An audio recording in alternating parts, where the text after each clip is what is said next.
Namaskar, welcome to Kalam IAS. This is Vasudev Singh Bhati, and Kalam IAS brings you a unique initiative, Current Edge via Economy. The concept behind this is that the questions asked in UPSC are very different than what we read and what is taught in the institutions basically.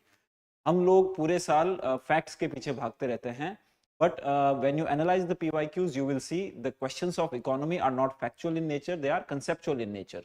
So the purpose behind this course is to ensure that you know all the concepts that are in current news, that are linked to current affairs.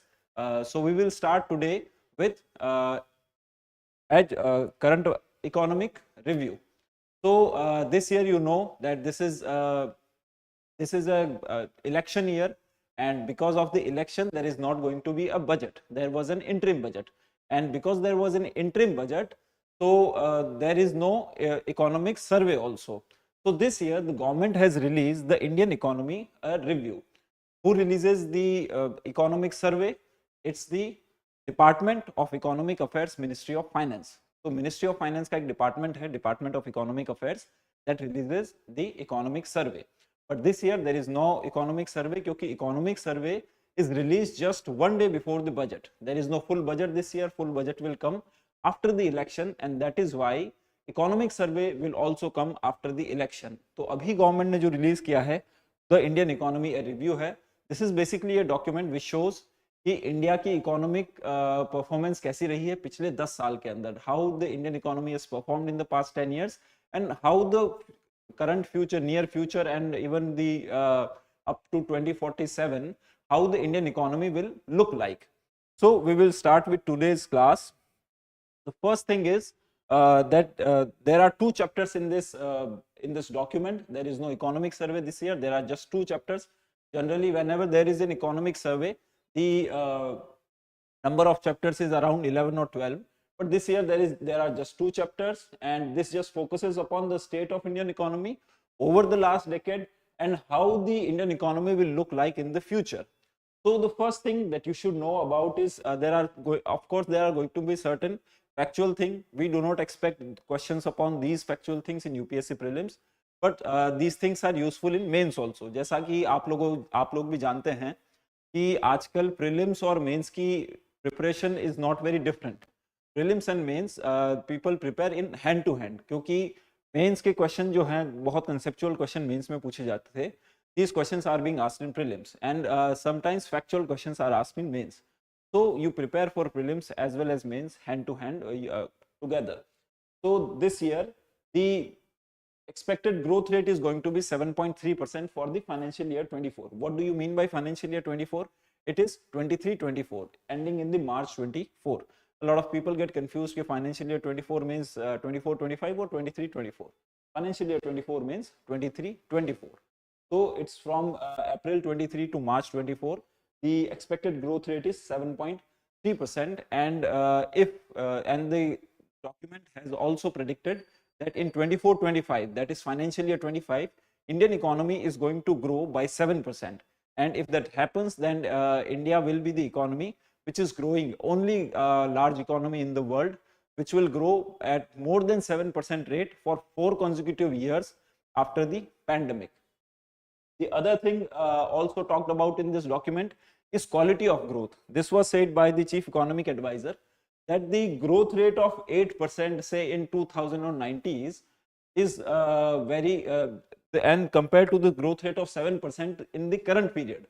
So they say when the world was growing at 4%, India was growing at 8%. But when the world is growing, world economy is struggling at 2%, India is growing at 7%. That is why the growth of 7% after the pandemic, especially the growth of 7% is a really good growth, because the all over world economy is struggling and Indian economy is the one which is a shining star in the world economy.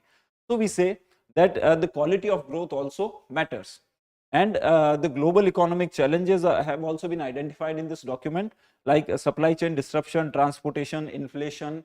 These are the challenges which exist in the world today. So what we are going to do, what is our approach is going to be throughout this class is this, that we do not have to memorize any of these things. We do not have to memorize any of these things.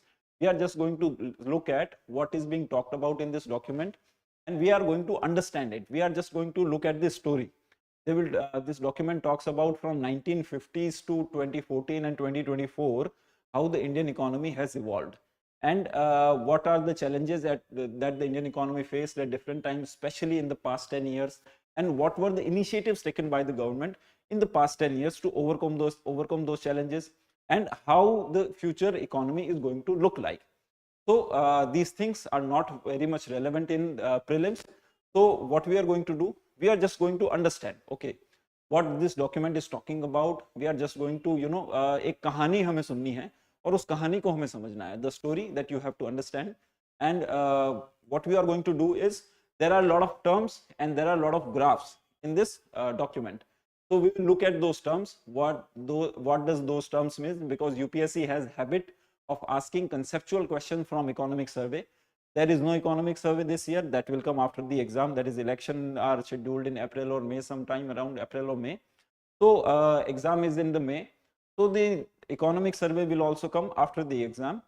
So what we are going to do is use this document as a base to understand the concepts that are important for current economic environment in India, because this is prepared by Ministry of Finance. So they talk about whatever is important in current Indian economy. Whatever is important is there in this document.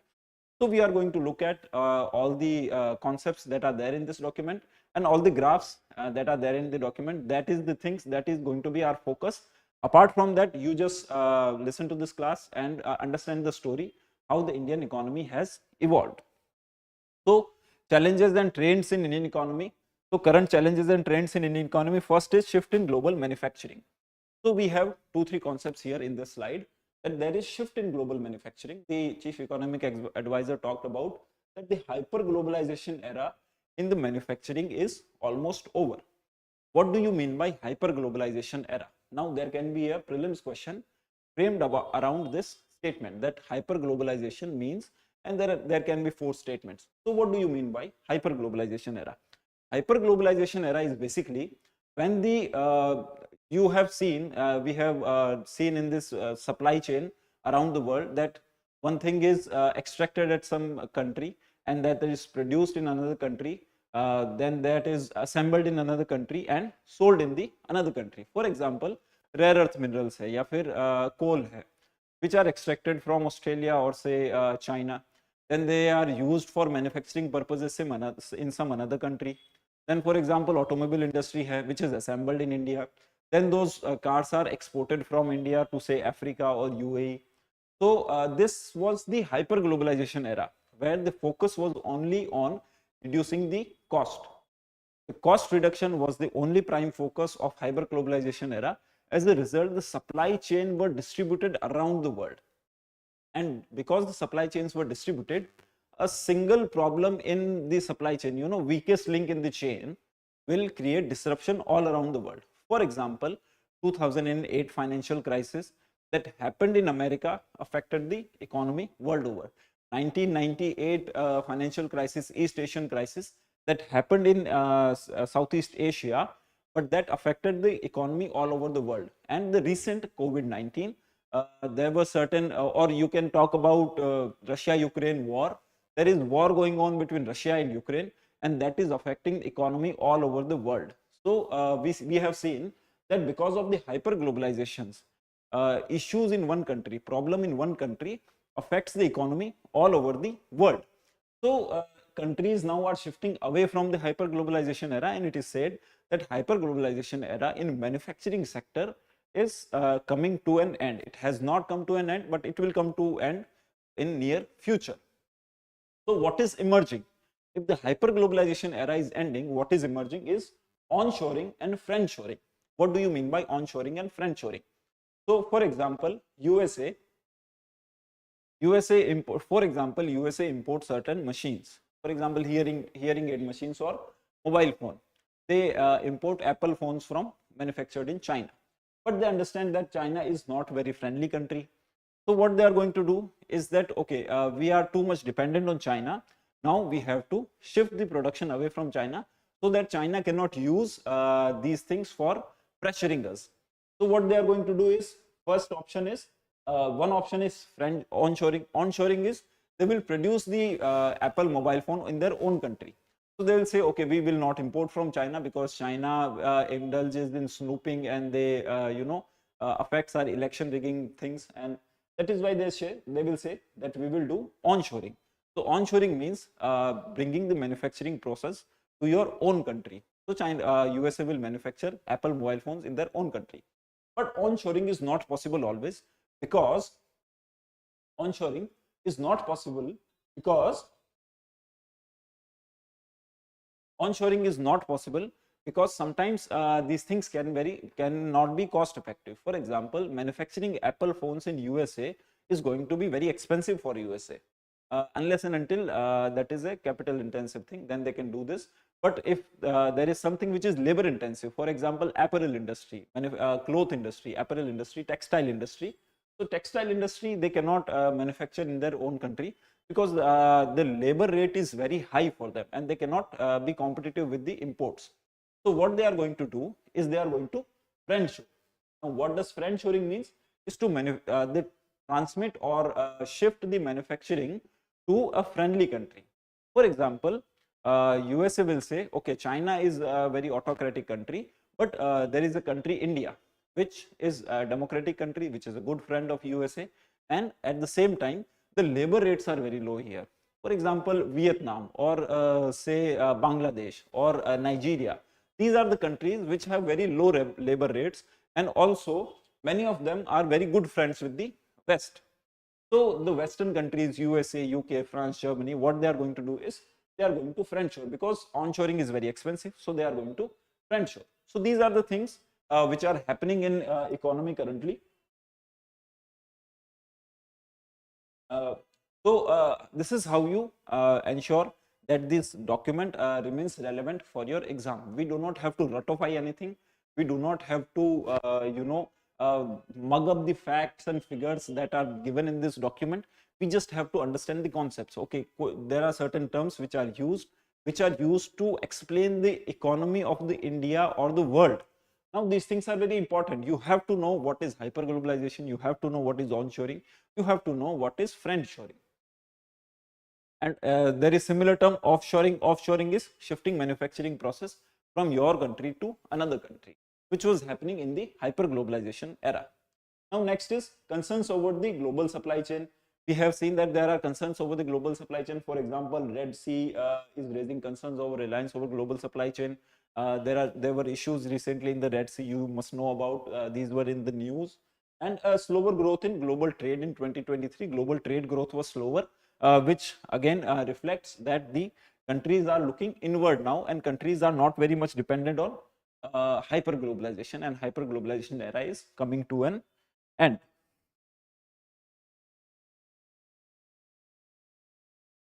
So challenges and trends, continuing challenges and trends. Two things that we have talked about is supply chain, and another is end of hyperglobalization era. Third is artificial intelligence. Artificial intelligence has a especially negative, effect on Indian economy, because it has, potential to replace service industry. For example, there is a BPO section, BPO industry, business process outsourcing, call centers. You must know about call centers. A lot of people in India are employed in call centers, but these call centers are now being replaced by IVR. So IVR technology, what they do is they train an AI program which will answer your questions as you ask that. So one software can replace thousands of employees employed in call centers. So artificial intelligence poses a challenge for service, trade and employment. So for example, a country is in USA and that wants to have some customer service. They cannot do that from USA labor, because the labor rate in USA, the employment, the wages are there very high. So what they are going to do is they are going to outsource those things to Indian companies. So Indian people, their labor rates is very low. There will be call centers in India, and those will be used to export the services from India.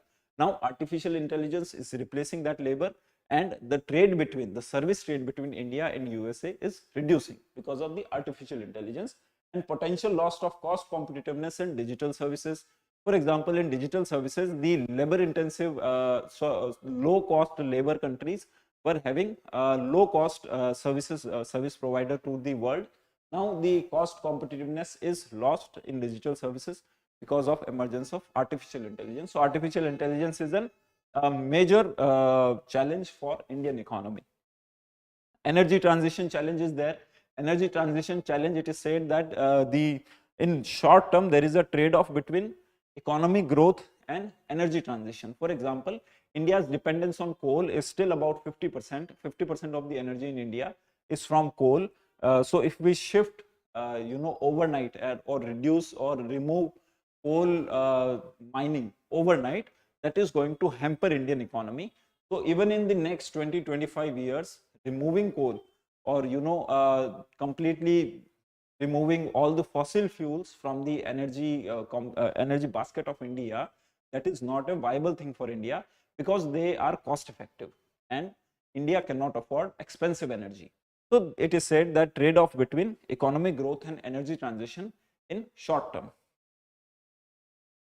India's preparedness for all these challenges, we have seen that India is committed to steady economic growth, generating resources for climate change adaptations, especially the solar energy. We have seen that increase in solar energy production. India has increased the non-fossil fuel energy up to 42%, exceeding the targets. The target was 40% by 2022. But India exceeded the target, and India is currently at the 42% of the 42% of energy is produced by non-fossil fuel based energy. Economic transformation in the last decade or so, infrastructure development we have seen. We will see in detail what does the investment public sector capital investment reflects. 18.6 lakh crore we will see in the graph.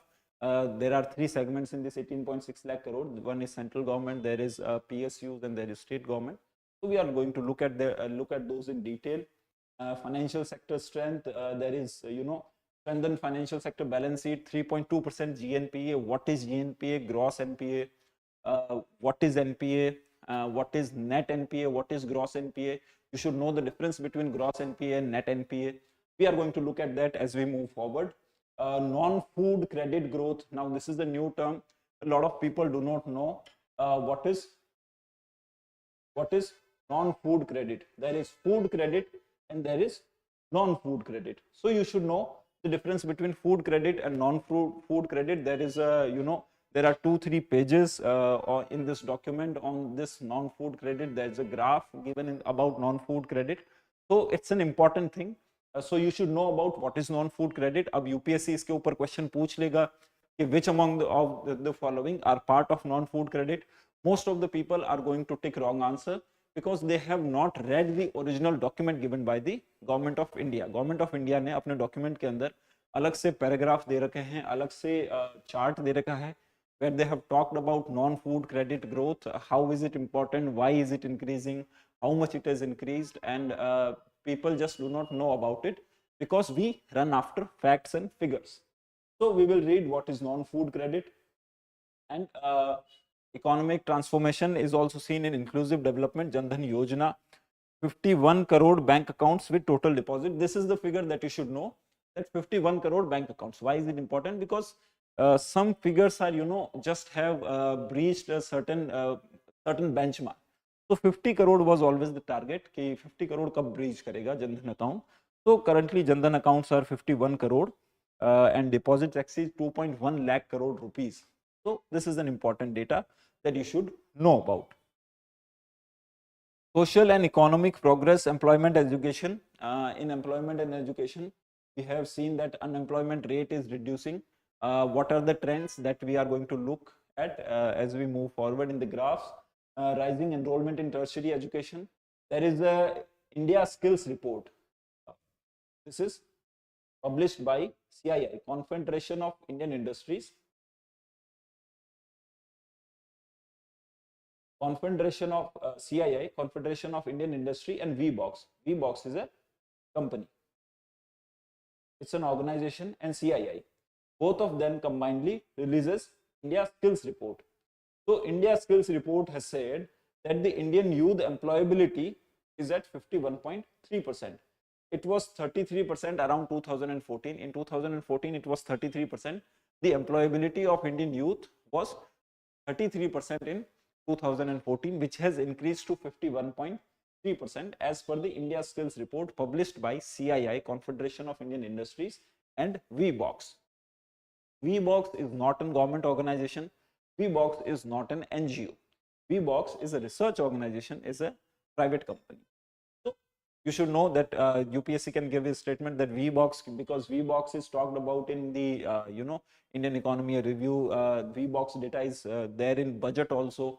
So you should know what is VBox. If they give the statement what is VBox and they will give 4 statements, you should know that it's an organization, not a government organization. It's not an NGO.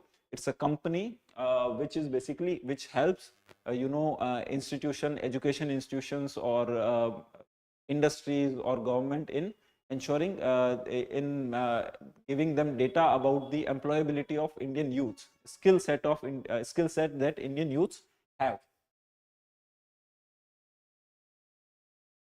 And next is COVID management and economic recovery. We have seen that India has performed very well in COVID management and economic recovery. After that, socio-economic progress. The one thing that is talked about in this document is that foreign exchange reserves cover nearly 11 months of import. Now, there was a question in UPSC. What do you mean by import cover?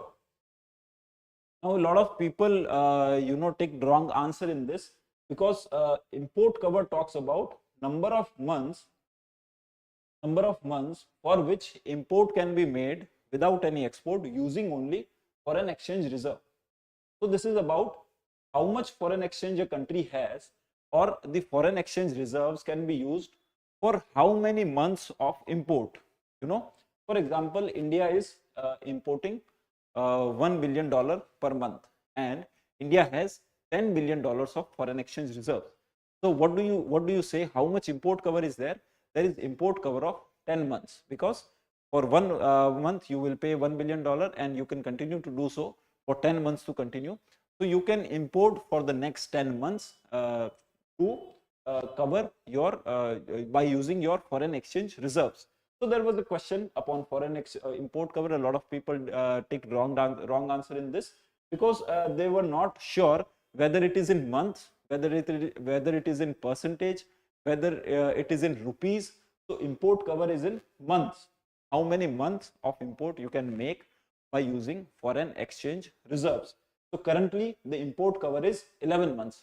So India has foreign exchange reserves to cover 11 months of import. So this is how you read this document. You read about the terms and you understand the terms. Okay, what does this term means? And UPSC frames a conceptual question around it. UPSC does not ask how many months of import cover Indian foreign exchange reserves have. What UPSC asks is increase in foreign import cover is a positive thing, or decrease in import cover is a positive thing. You have to take the right statement. Or they will ask import cover, it is represented in percentage, months, value, rupees, dollars. So a person who knows what is import cover will take months. A lot of people did not take months.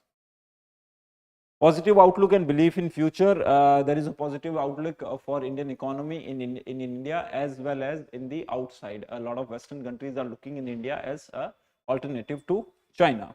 Now, Indian economic growth, past overview. What we are going to look at the growth story of India. From 1700, India's share was 22.6%. About 1/4 of the world economy.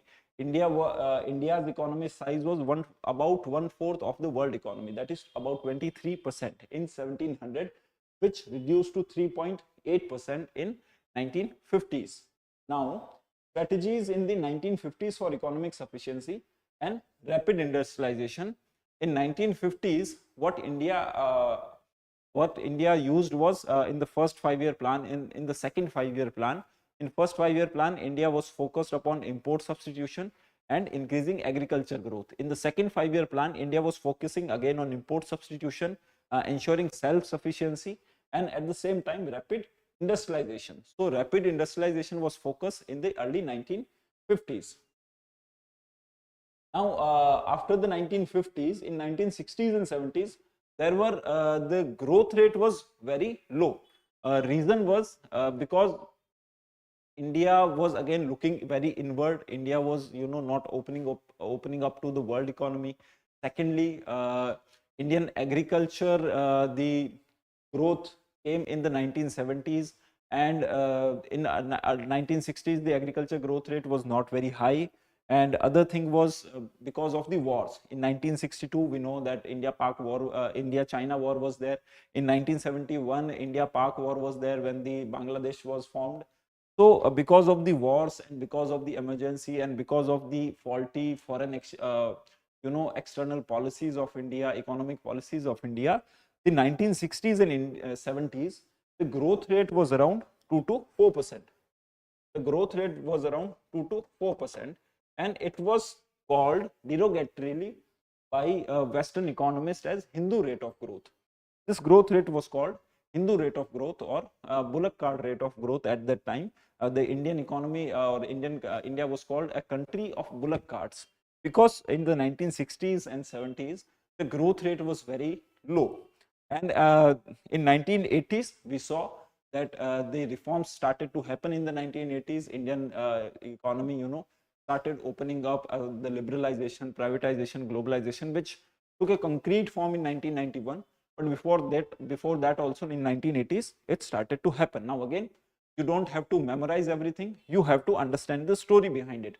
For example, in 2019, UPSC asked a question about the 5-year plans.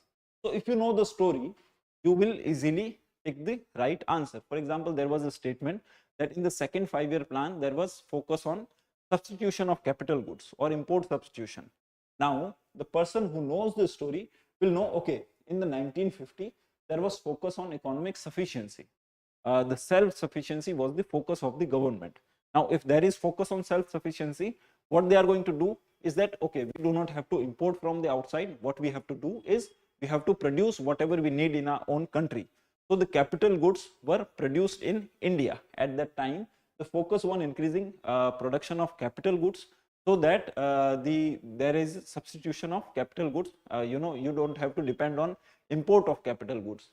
So that statement is correct. So such similar questions are asked by UPSC, which are again, people will say, okay, I don't know what was done in the second 5-year plan, or the fourth 5-year plan, or the fifth 5-year plan, or the 12th 5-year plan. There have been questions asked upon all of these. But if you know the story, if you know, okay, what was happening in the 1950s, what was happening in the 1960s and 70s, and when this change started happening in the 1980s, when was the bank nationalization done?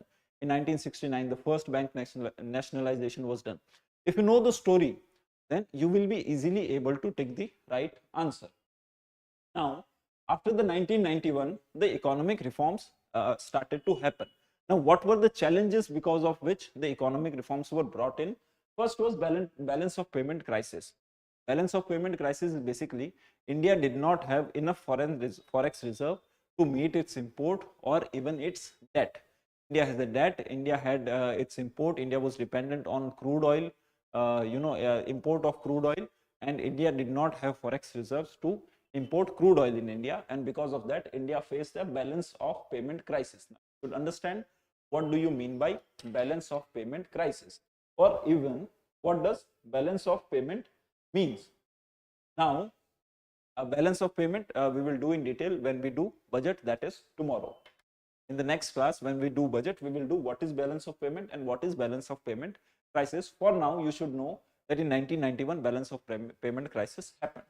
In 1990s and 2000, growth and setback. In 1990s, the growth started to happen, and the first time Indian economy crossed 5%, 5.8% growth rate happened in 1990s. But in the 1998, there was Asian financial crisis, and because of which, as we talked about at that time, the economy started to link with each other. Indian economy also faced various problems because of 1998 Asian financial crisis. Now, in 2008 also, there was a global financial crisis. It happened in USA. which we also called Lehman Brothers crisis or Lehman crisis in 2008, because of which again the economic fragility of India was exposed. And after 2008 there was high rate of inflation, the fiscal deficit also increased exponentially in India. So these were the economic challenges in 2019 and 14. The fiscal deficit was very high, the inflation was very high, and the loose monetary policy. Now again, you might remember, might not remember everything that is being talked about in class. You might get confused, okay, inflation was high in 2009 or before that or after that, but you should never be confused in the terms that there are there. Now there are certain terms. Inflation, people understand what is inflation. Fiscal deficit also we will talk about when we do budget, what is fiscal deficit. But still, if you have prepared for UPSC, you understand fiscal deficit. But a lot of people get confused in loose monetary policy. What does loose monetary policy means? Now, when I tell you, you will say, okay, I understand this. But when you ask a question in test, most of the students take wrong answer in this question, because loose monetary policy basically means, there are two types of monetary policy. One is tight monetary policy and another is loose monetary policy. In tight monetary policy, the interest rates are high and the availability of money or money supply in the market is low. As a result, the growth rate is also low, but as a result, the inflation is also low. Now, what happens in loose monetary policy is, in loose monetary policy, the money supply is very high in the market. Now, when the money supply is high in the market, that is done for the purpose of growth, but at the same time, that will result in high inflation. As we have seen in 2021, after 2021, India started increasing the interest rate. Before they reduced the interest rate, in 2022, they started increasing the interest rate because the inflation was very high. And the monetary policy committee that India has started increasing repo rate. So you should understand what is loose monetary policy and what is tight monetary policy. Tight monetary policy is the interest rate is very high, availability of rupee or money supply is very low.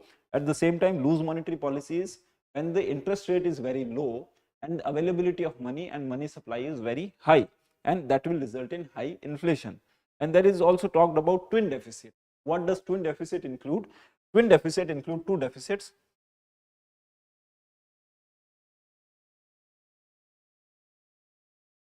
Twin deficit include two things. One is current account deficit and another is fiscal deficit. One is current account deficit and another is fiscal deficit. So again, you should understand the concept behind these things. Next is transition in economic policy from 1950 to 2014. We have seen that the economic policy, how the economy evolved, the policies transition as we saw in the 1950s to in 2014.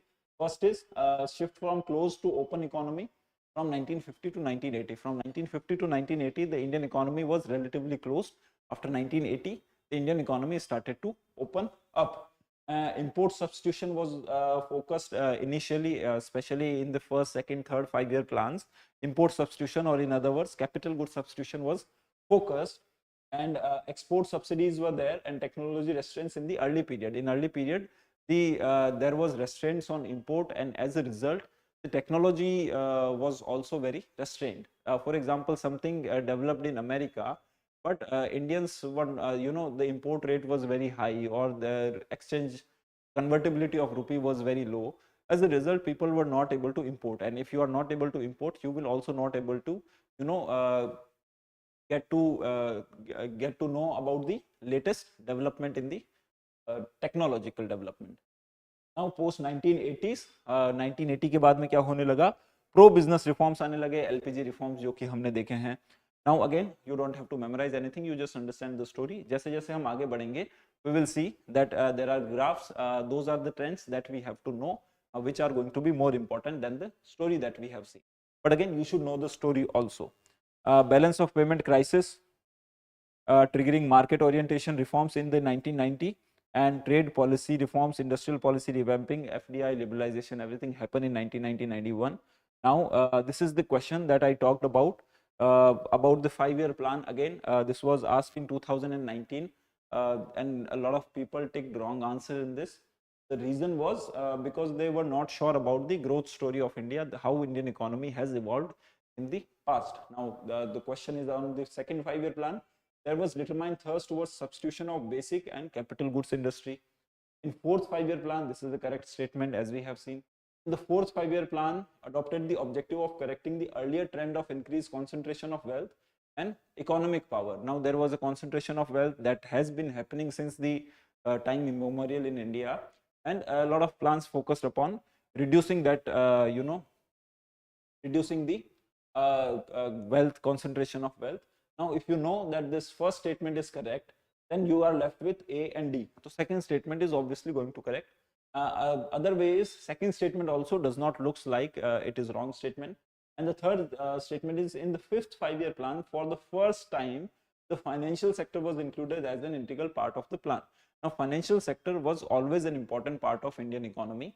The fifth 5-year plan was introduced in India in 1974.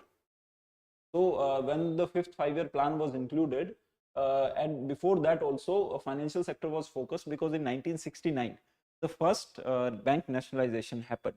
So, the third statement is correct. The answer is 1 and 2. Again, you should be wary about the extreme statement that financial sector was included first time. Now, financial sector has always been an important part of India's growth story. So, you should know कि यार पहले 4-5 year plan तक ऐसा नहीं हो सकता कि financial sector को include ही नहीं किया हो. So, this statement looks like that is wrong, and logic also and by knowledge also, either way you arrive at that this statement is wrong, and the answer is 1 and 2. So, this is how the questions are framed in UPSC. Now, state of Indian economy in 2014. What were the challenges that Indian economy faced in 2014 that this government tried to overcome? First is the lower than 5% GDP growth in 2012-13 and 13-14. The GDP growth rate in these 2 years was less than 5%. Second is the wholesale price index of the food articles. Now, there is a separate food index in the WPI. Now, again, you look at the concepts that UPSC can ask a question, which of the following indexes releases a separate food index, and gives you 4 options: CPI, WPI, CII, or IIP. You know that WPI is the only one which releases a separate food index. So, as per the WPI food index, the inflation was 12.2% annually at that time. Structural constraints were there in the economy. Project delays, ill-targeted subsidies affecting fiscal space, and a low manufacturing base, low value addition.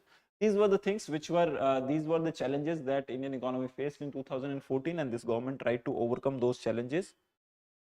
Now, in 2014 to 24, the decade of transformative growth, macroeconomic fundamentals. In this period, structural reforms were taken in this period. Now, what do you mean by macroeconomic?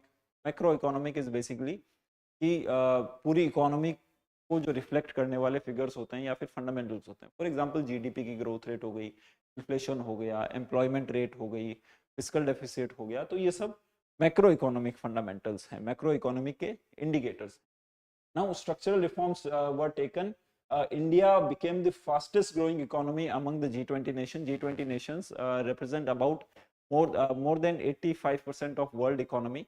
So, India became the fastest growing economy among the G20 nations, and estimated growth rate of financial year 24, that is currently that is 23-24 year, 7.3%.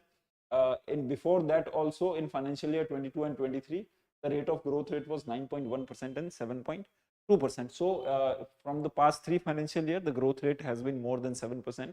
In financial year 25 also we are expecting a growth rate of 7%. Other is job creation and urban employment. Now, you don't have to memorize any of these data. These are just the figures. Now, this is an important table which is there in the periodic labor force survey, and it is talked about in this report also. So, we should look at this table and try to identify. Now, again, whenever the periodic labor force survey comes out, you never have to memorize any of the data. how much is the growth rate of this particular your female labor force participation rate, or there is unemployment rate in rural areas, in urban areas, combined areas, female, male, combined. So these are the figures that are given. You never have to memorize any of them. What you have to look is the trends. Now this is the trend from 17 to 22. When you look at the rural male, the and the data is about unemployment rate. Again, unemployment rate, this has been reducing consistently. Now look at the female, rural female, this is also reducing consistently. Look at the rural complete, reducing consistently. Urban male, this increased for 1 year, and after that it reduced consistently for next 3 years, 4 years in fact, and this one is reducing consistently. This one is also reducing consistently. Rural and urban for male is reducing consistently, female is also reducing consistently, and person is also reducing consistently. So periodic labor force survey has been released from 2017, and from 2017 6 reports have come out till now, and the unemployment rate for any of the figures has been reducing consistently except urban male. Except urban male, the periodic labor force survey suggests that the unemployment rate have been reducing consistently throughout years. Now these figures might look like they are equal, but they are not equal. In second decimal point, the 21-22 rate is lower than 2021 again. So unemployment rate has been reducing consistently from past 5 years for any of the figures, except the urban male. Urban male, it has been reducing for the past 4 years. So this is how you look at this table. You do not memorize any of the data, you do not memorize any of the rates. There is just one rate that you should know, that is 3.2%. That is the total unemployment rate in India. The total unemployment rate in India is 3.2%. That you should know.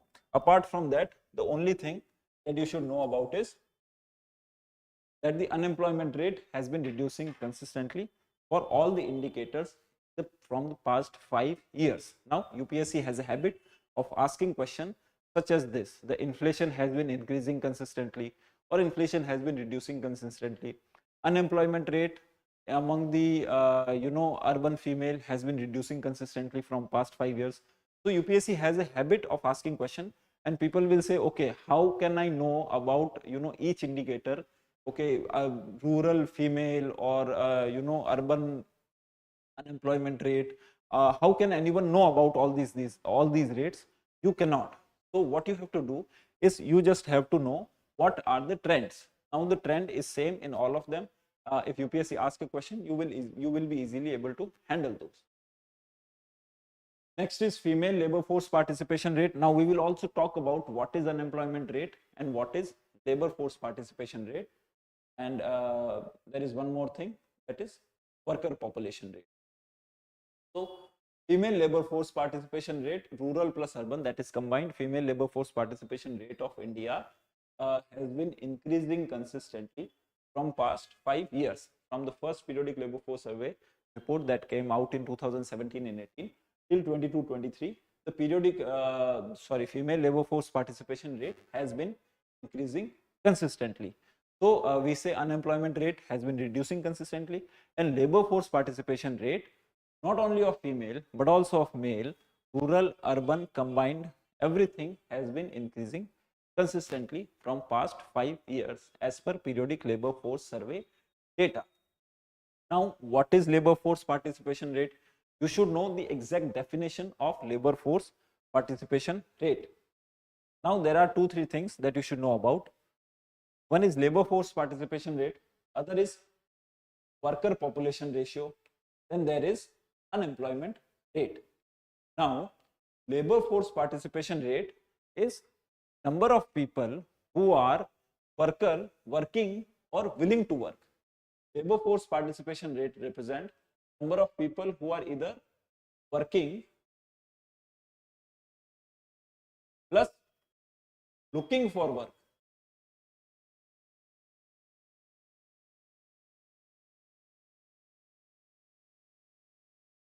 labor force participation rate represents number of people who are either working or looking for work. They are searching for the job among the obviously age 15 years and above. Now, people who are above 15 years of age and who are looking for work, for example, UPSC, for example, a lot of people are in college. So if you are in college, that means you are not looking for work right now, you are just studying. So you are not part of labor force participation. But someone who is looking for work, who is giving competitive exams, who wants to get employed but is not getting employed due to failure or any other reason, lack of availability of job also. So that person is part of labor force basically. So that is labor force. Labor force participation rate represents number of people who are either working or looking for work divided by total number of people in that age group, that is 15 years and above. 15 साल और उससे ज्यादा के जितने भी लोग हैं, in that how many percentage of people are either working or looking for work. Now there is worker population ratio. Worker population ratio includes only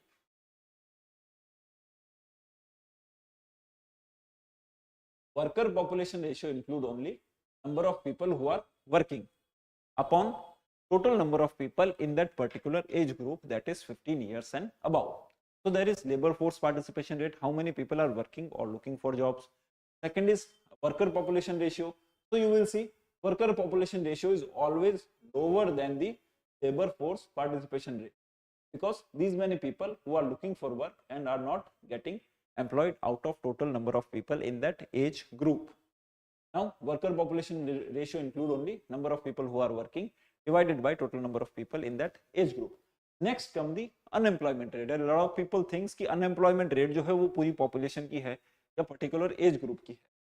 Unemployment rate जो होती है, that is number of people who are unemployed. Unemployment rate is number of people who are unemployed divided by total labor force. ये जो लोग है ना, this is the denominator in unemployment rate. These are the people who are either working or looking for work. तो जो labor force का part है, that is labor force participation rate. जो labor force का part है, उनमें से कितने लोग unemployed है. For example, if people stop looking for work, people who are not employed stop looking for work, then the unemployment rate will reduce. Because the denominator rate will itself reduce. So unemployment rate is total number of people who are unemployed out of total labor force that is there.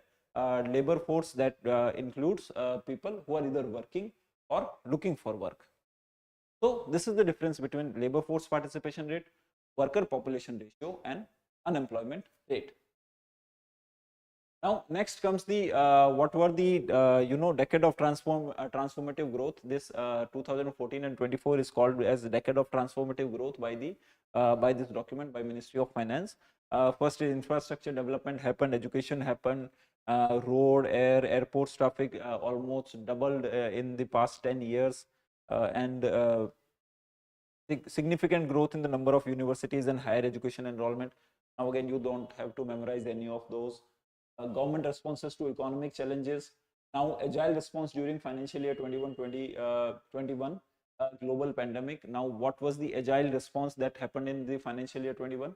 2020-21 में जब COVID-19 आया था, then जो government of India का response था, they called it barbell strategy. Now again there is a key term here which is not given in this document but which was part of economic survey of 22. Now in economic survey 21-22 they talked about barbell strategy. So what is barbell strategy? We will talk about in the next slide. So there is again a key term, barbell strategy. Barbell strategy के ऊपर भी UPSC question पूछ सकता है. Sometimes UPSC has a habit of asking question from previous year economic survey, not just from current year. पिछले 1-2 साल में से भी कभी-कभी question बन जाते हैं, especially in mains. Prelims rare, but it can happen because barbell strategy was an important term which was there in the economic survey of financial year 22. real GDP contracted by 5.8% in the financial year 21. There were a lot of initiative, for example, Pradhan Mantri Garib Kalyan Anna Yojana. Now, Pradhan Mantri Garib Kalyan Anna Yojana provides 5 kg of grains to every beneficiary of National Food Security Mission. Now, in the National Food Security Act, 5 kg of grain is provided at subsidized prices. But in the Pradhan Mantri Garib Kalyan Anna Yojana, extra 5 kg apart from the National Food Security Act, National Food Security के अंदर जो कुछ भी 5 kg हर एक person को दिया जाता है एट सब्सिडाइज्ड प्राइसेस, उसके ऊपर 5 किलो फ्री का अनाज, 5 kg of free grain is provided in Pradhan Mantri Garib Kalyan Anna Yojana. So this was started during the COVID-19 pandemic and which has been extended, and the government has announced that it will continue for the next 5 years until December 2028. Until December 2028, the scheme will continue.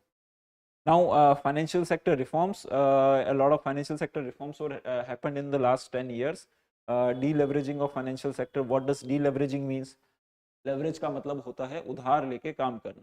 Deleveraging का मतलब होता है to reduce the burden of loans on in the financial sector. For example, banks का जो है उनका capital ratio अगर बढ़ जाता है तो डीलेवरेजिंग हो जाता है. क्यों? क्योंकि वो अपना पर्सनल कैपिटल यूज कर रहे हैं and they are not taking loan from the outside to finance their business operation. So that means deleveraging of financial sector and credit reforms. Strengthening financial sector with reforms like recapitalization and IBC. Now, recapitalization क्या होता है? Recapitalization is basically when government, कोई bank है which has come under PCA or which does not have enough money to finance lend to people because of the RBI restrictions, और उसके जो है पैसे वो provisions के अंदर अटके हुए हैं. Now what happens is, now what government of India क्या बोलेगी? गवर्नमेंट ऑफ इंडिया बोलेगी कि हम आपके बैंक के अंदर कुछ शेयर्स खरीद. नाउ और उसके लिए उनको बॉन्ड्स जो है वो इशू कर देती है, ये बैंक जो है बॉन्ड्स इशू कर देते हैं गवर्नमेंट को. Now when these bonds are issued, these bonds are invested back in the bank. Bank का पैसा है, गवर्नमेंट लेती है और वो उसी पैसे को बैंक को वापस दे देती है. इसी को कहते हैं रिकैपिटलाइजेशन. और इसके लिए बैंक जो होता है, कई बार गवर्नमेंट अपना पैसा भी बैंक्स को दे देती है, तो रिकैपिटलाइजेशन ऐसे भी होता है. Now notable success of insolvency and bankruptcy code के अंदर भी काफी नोटेबल सक्सेस हुई थी. Now this is the barbell strategy. Barbell strategy basically जो होता है फाइनेंशियल सेक्टर के अंदर यूज किया जाता है. बारबेल आपने अगर कभी जिम किया हो तो यू हैव सीन कि इसको हम बारबेल कहते हैं. मतलब बार होती है और दोनों तरफ उसके अंदर वेट्स लगाया हुआ होता है, तो बीच में कुछ नहीं होता है. there is weight left on the left side and there is weight on the right side. So a lot of investors, they use barbell strategy. They will invest some fund in very safe. Very safe का क्या मतलब हुआ? Government bonds हो गए या फिर treasury bills हो गए, तो बहुत ही सेफ इन्वेस्टमेंट जहां पे रिस्क बिल्कुल भी नहीं है. They will invest their money in very safe investment. At the same time, they will invest rest of the money in very risky. They do not invest anything in between. They do not invest anything on mutual fund or the large capital shares. They will invest some money in government bonds and other money in very risky funds. For example, Bitcoin के अंदर पैसा लगा दिया. So that is a barbell strategy. They balance their risk and they balance their return by investing money in extreme strategies. So ऐसी ही कुछ strategy government of India ने apply की थी during covid. They did not invest a lot of money in risky thing, but they created a safety net for the vulnerable people. वो कैसे हुआ? Just national food security प्रधानमंत्री गरीब कल्याण अन्न योजना. प्रधानमंत्री गरीब कल्याण अन्न योजना क्या था? वो सेफ इन्वेस्टमेंट कि लोगों के लिए सेफ्टी नेट बनाना है. For example Jan Dhan account, women account holder in प्रधानमंत्री जनधन अकाउंट, तो उनके अकाउंट के अंदर 500 रुपीज एवरी मंथ गवर्नमेंट ने ट्रांसफर किए थे. 500 रुपीज ट्रांसफर किए थे गवर्नमेंट ने. So that was again part of creating safety net for the vulnerable people. So vulnerable people के लिए सेफ्टी नेट क्रिएट की गई थी. और eight the same time government ने जो है कैपिटल एक्सपेंडिचर बहुत ही अच्छी स्पीड से बढ़ा दिया था. तो जो बीच की स्ट्रेटेजी होती है कि अच्छा थोड़ा इधर करेंगे थोड़ा उधर करेंगे, ये नहीं किया। कैपिटल एक्सपेंडिचर को भी एक्सपोनेंशियली बढ़ाया, at the same time revenue expenditure को भी एक्सपोनेंशियली बढ़ाया। As a result we saw कि फिस्कल डेफिसिट जो है, कैपिटल एक्सपेंडिचर को भी बहुत स्पीड से बढ़ाया, रेवेन्यू डेफिसिट को भी बहुत स्पीड से बढ़ाया, तो फिस्कल डेफिसिट जो है वो बढ़ के हो गया 9.2%. Now this fiscal deficit was very high and a lot of people said that this fiscal deficit is very risky for India. But India used the barbell strategy and they borrowed a lot of money from the market, and that they invested in capital expenditure. At the same time, they invested a lot of money, they spent a lot of money in revenue expenditure. So this is how they used the barbell strategy. And at the same time, what was the essential component of the barbell strategy is to use real time data. कि real time data के साथ में government policy change करती रहेगी। A lot of people said कि government के पास कोई policy vision नहीं है और वो जो है हर 2 महीने के अंदर कुछ नई अनाउंसमेंट कर दे रहे हैं, कोई चीज स्टार्ट की थी उसको एंड कर दिया, कोई नई चीज स्टार्ट कर दी, because that was a very time, very stressful time.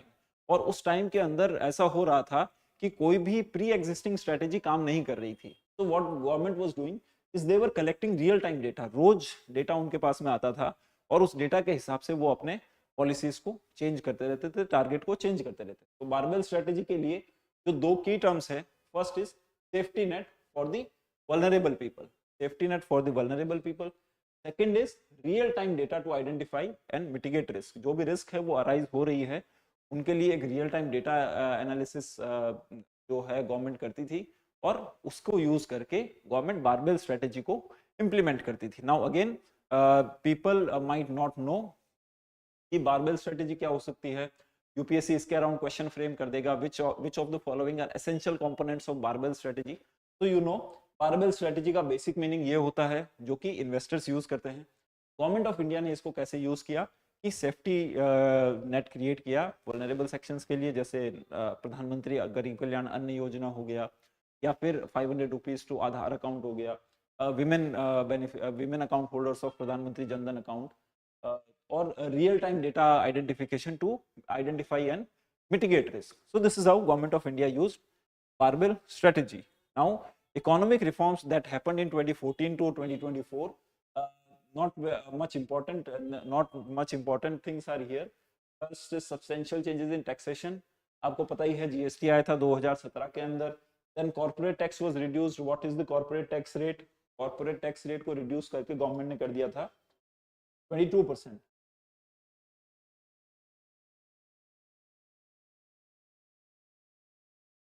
Corporate tax rate was reduced to 22%, जो कि पहले 30% था। 30% से रिड्यूस करके 22% तक कॉर्पोरेट टैक्स रेट आ गया था। इनकम टैक्स रेट्स के अंदर भी चेंज आ गया है, नए स्लैब्स आ गए हैं, 3 to 6 lakh, 6 to 9 lakh, 9 to 12 lakh, 12 to 15 lakh and 15 lakh and above. तो इनकम टैक्स रेट के जो स्लैब्स हैं वो भी आप देख के जाइएगा कि क्या है, क्योंकि उसके ऊपर क्वेश्चन अभी तक पूछा नहीं है। देयर इज अ चांस कि पूछ ले। नया एक टैक्स स्लैब रेट है, उसके अंदर आपकी एनुअल इनकम जो है ये लैक्स के अंदर है, rupees. 3 to 6, 6 to 9, 9 to 12, 12 to 15 and more than 15। इसके ऊपर तो होगा 5% टैक्स रेट, इसके ऊपर होगा 10%, this one will attract 15%, this one will attract 20% and this one will attract 30% tax rate. पहले जो टैक्स स्लैब रेट चलता था वो 2.5 to 5 lakh, 5 to 10 lakh and more than 10 lakh, 3 he slab rates थे।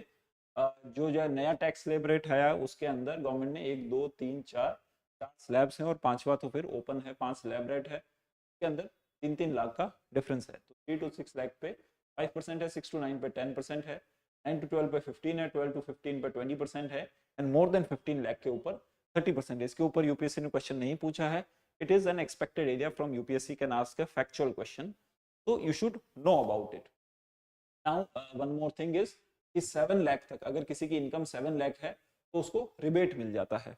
फॉर एग्जांपल आपकी इनकम 7 लाख तक है तो आपने जो भी टैक्स पे किया है, अगर 7 लाख के नीचे नीचे आपकी टैक्सेबल इनकम है, then government will return your tax.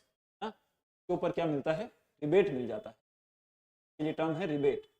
तो यूपीएससी कैन आस्क कि रिबेट का क्या मतलब होता है। रिबेट का मतलब होता है when government returns your tax back to you. आपको टैक्स एक बार पे करना पड़ेगा पर फिर आप क्लेम करोगे कि देखिए मेरी total income is less than 7 lakh, that is why I want rebate. So you can claim the rebate and you will get your whatever tax you have paid, you will get it back in your account.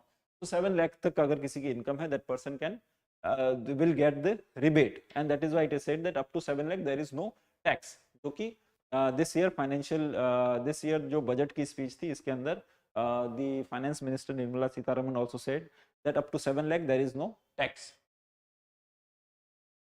Next is technology and inclusive growth. Technology और inclusive growth के अंदर एक important term बार बार आता है digital infrastructure. Digital public infrastructure क्या होता है, digital infrastructure क्या होता है, इसके ऊपर भी यूपीएससी क्वेश्चन पूछ सकता है।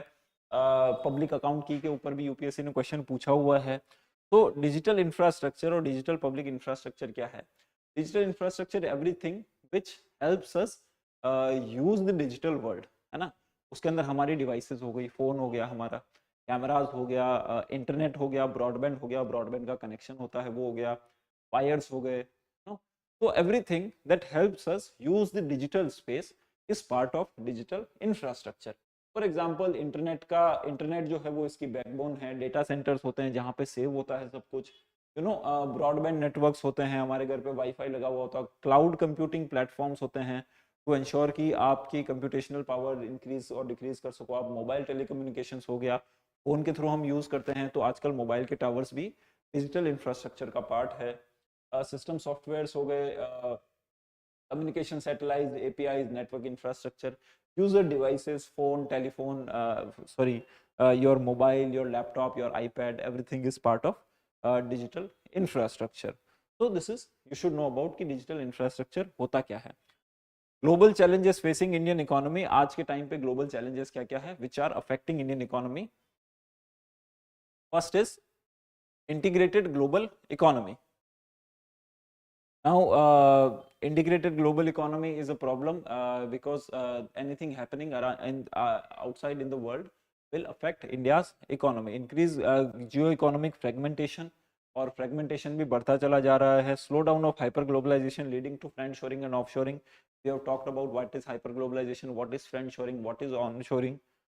Energy security versus transition. There is a trade-off between economic growth and energy transition in the short term.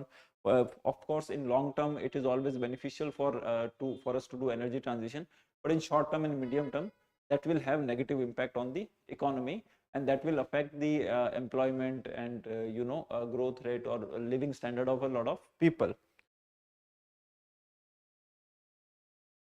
Now, domestic challenges of Indian economy currently are first is AI impact on employment. AI के बारे में हमने बात की है कि service sector को AI specially affect करेगा, और IMF का एक रिपोर्ट आई है in which IMF said that 40% of the workers are exposed to AI, और 40% of the workers are either AI से exposed है, तो उस पर पॉजिटिव इम्पैक्ट भी हो सकता है और नेगेटिव इम्पैक्ट भी हो सकता है. पॉजिटिव इम्पैक्ट क्या होगा कि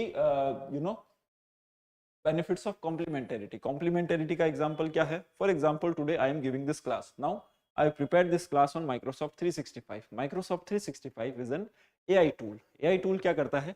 कंटेंट मैंने डाल दिया, वो उसको आपको ऑर्गेनाइज करके देगा, तो मेरी कई घंटों की मेहनत जो है वो कम हो गई. So this is the example of complementarity. So AI can be complementary, or AI can also be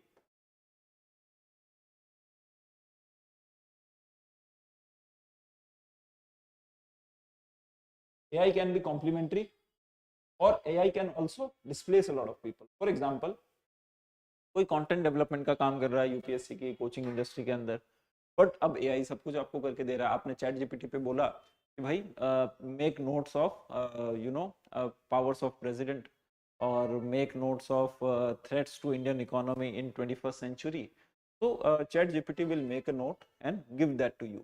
Now the work of content developers, for example, you can ask chat gpt to summarize a particular book, और make notes of a particular book. You can ask कि अच्छा ये spectrum है, spectrum का ये chapter है, आप उसके अंदर कॉपी करो और उसको बोलो कि summarize these notes for me. So chat gpt will do that. So what is happening? a lot of people are getting displaced also. For example, हमने BPO की बात की थी कि कॉल सेंटर, पहले बहुत लोग कॉल सेंटर में जॉब करते थे. These people have been reduced by IVR. तो कॉल सेंटर के अंदर डिस्प्लेसमेंट हो रहा है IVR से, वो AI का डिस्प्लेसमेंट का काम है. दूसरी जगह कॉम्प्लीमेंटेरिटी भी कर रही है AI. फॉर एग्जांपल डॉक्टर्स को AI यूज करते हैं doctors to better diagnose the diseases. तो AI का डिस्प्लेसमेंट का काम भी है और कॉम्प्लीमेंटेरिटी का भी काम है. और Indian economy, for example to deal with the AI, countries like India, as per the IMF report, have to invest in infrastructure and digital skills. People have to have digital skills. People should know how to use AI. At the same time, there should be infrastructure to support people, to public infrastructure, digital public infrastructure to support development of AI in the country. Now, ensuring skilled workforce is going to be the backbone of handling the whole AI challenge. Now, these are the government initiatives taken to overcome the challenges that we have talked about till now. First is Pradhan Mantri Kaushal Vikas Yojana. The progress is 1.3 crore people have been trained. Next is renewable energy promotion. In this, installed capacity of 180 gigawatt on from renewable energy sources has been done till now. And there is transformation in the last decade. What was the transformation that was taken in the last decade?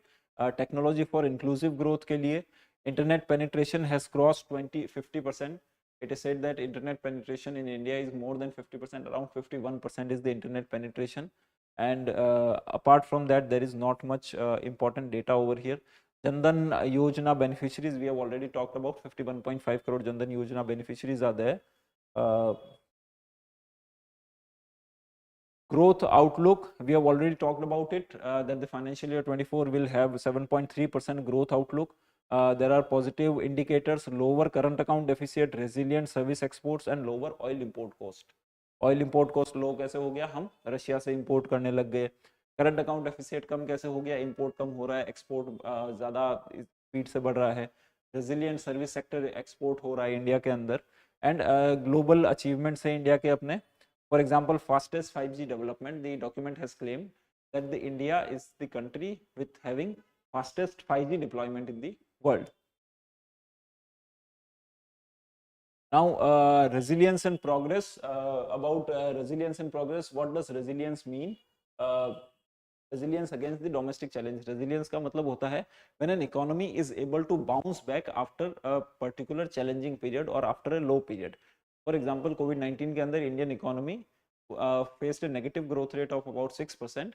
तो उस negative growth rate के बाद में Indian economy again bounced back and had a 9.2% of growth rate in the next financial year. So that shows that Indian economy is resilient and can easily or very speedily bounce back from the failures.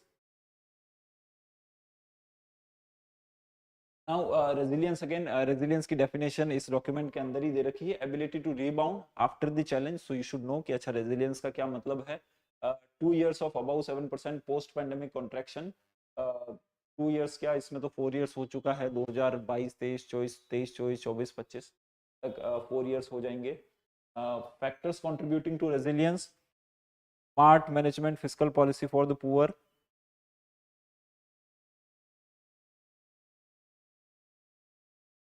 Now, there are certain important terms in this slide.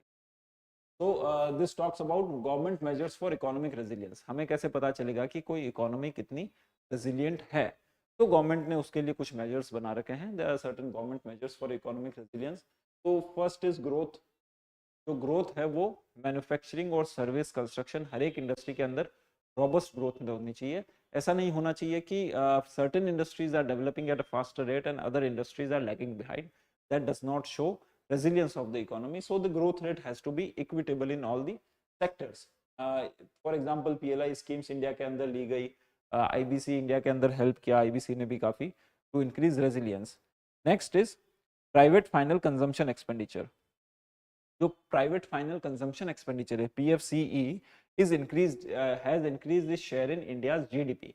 अब private final consumption expenditure क्या है? You should know as a UPSC aspirant. You should know what is private final consumption expenditure. And there is increase in per capita real gross national income and digitalization's role in Indian potential economic development. Now, if we talk about private final consumption expenditure, the private final consumption expenditure was around 56% in financial year 12, which increased to around 59%, 60% in financial year 17, which then reduced in financial year 18, again increased till financial year 21. After that is stagnant, has reduced for 2 financial years and increasing again. So UPSC can ask a question or frame a statement around it that the private final consumption expenditure has been increasing consistently or has remained stagnant or reducing consistently. All the 3 statement is going to be wrong, because it first increased and then it reduced and then it again after this financial year it also again started increasing. तो private final consumption expenditure होता क्या है और उसका जिसका GDP के अंदर क्या शेयर है, या कि जीडीपी के कुछ इंपॉर्टेंट कंपोनेंट्स हैं. एक है प्राइवेट फाइनल कंजम्पशन. जो इंडिविजुअल्स है, जो हाउस होल्ड्स हैं, वो जो कंजम्पशन एक्सपेंडिचर के अंदर यूज करते हैं, जो रोजमर्रा की चीजें हैं, हमारा राशन हो गया, हमारा कार हो गई, या फिर घर चलाने का जितना भी खर्चा होता है, तो बेसिक हमारा day to day living expenses जो है वो कंजम्पशन एक्सपेंडिचर का पार्ट होता है और वो प्राइवेट फाइनल कंजम्पशन एक्सपेंडिचर है. तो first part is private final consumption expenditure. इसके बाद में आता है गवर्नमेंट एक्सपेंडिचर. उसके बाद में आता है गवर्नमेंट एक्सपेंडिचर कि गवर्नमेंट ने कितना स्पेंड किया है. उसके बाद में आता है gross fix capital formation. This is not gross fix capital formation.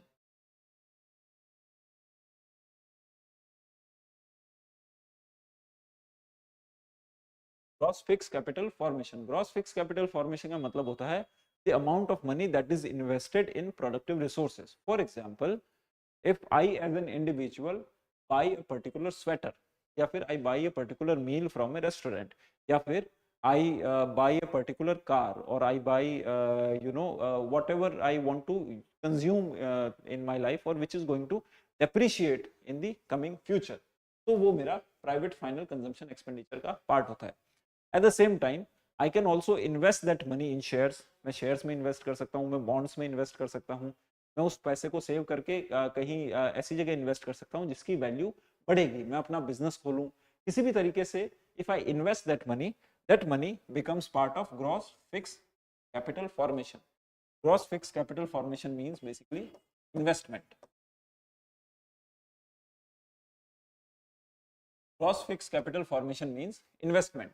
तो जो इन्वेस्टमेंट होता है वो ग्रॉस फिक्स कैपिटल फॉर्मेशन होता है. Now a lot of people do not know कि इन तीनों में से जो जीडीपी में कंट्रीब्यूशन सबसे ज्यादा करता है, the highest contributor to GDP is private fixed capital expenditure. That is around more than 60%, around 61%. Today, the share of private final consumption expenditure, the private final consumption expenditure in India's total GDP share is 61%, और इन दोनों का मिला के तो 39% ही है. ये दोनों तो 39% से भी कम है, less than 39%. So private final consumption expenditure is the largest contributor to India's GDP, and it has increased from around 56% in financial year 12 to around 61% in financial year 24. It has not been increasing consistently, neither it has been stagnant, nor it has been reducing consistently. तो private final consumption expenditure क्या होता है आपको पता चल गया है, उसका शेयर जीडीपी के अंदर क्या होता है, that you also have come to know, and how was the trend in the recent past. So this is how you read these graphs. You just don't look at the numbers, you look at the story behind it, how it has changed in the recent past. उसके around question frame हो सकता है, and what does that particular concept means, that you should also know. Next is पर capita real gross national income. Gross national income होती है. National income कोई भी country की नेशनल इनकम कैलकुलेट करते हैं कि how much the citizens of that country are earning. तो ग्रॉस नेशनल इनकम होती है. उसमें अगर हम number of people divide, number of national income is divided by number of people in that country, we get gross national per capita national income.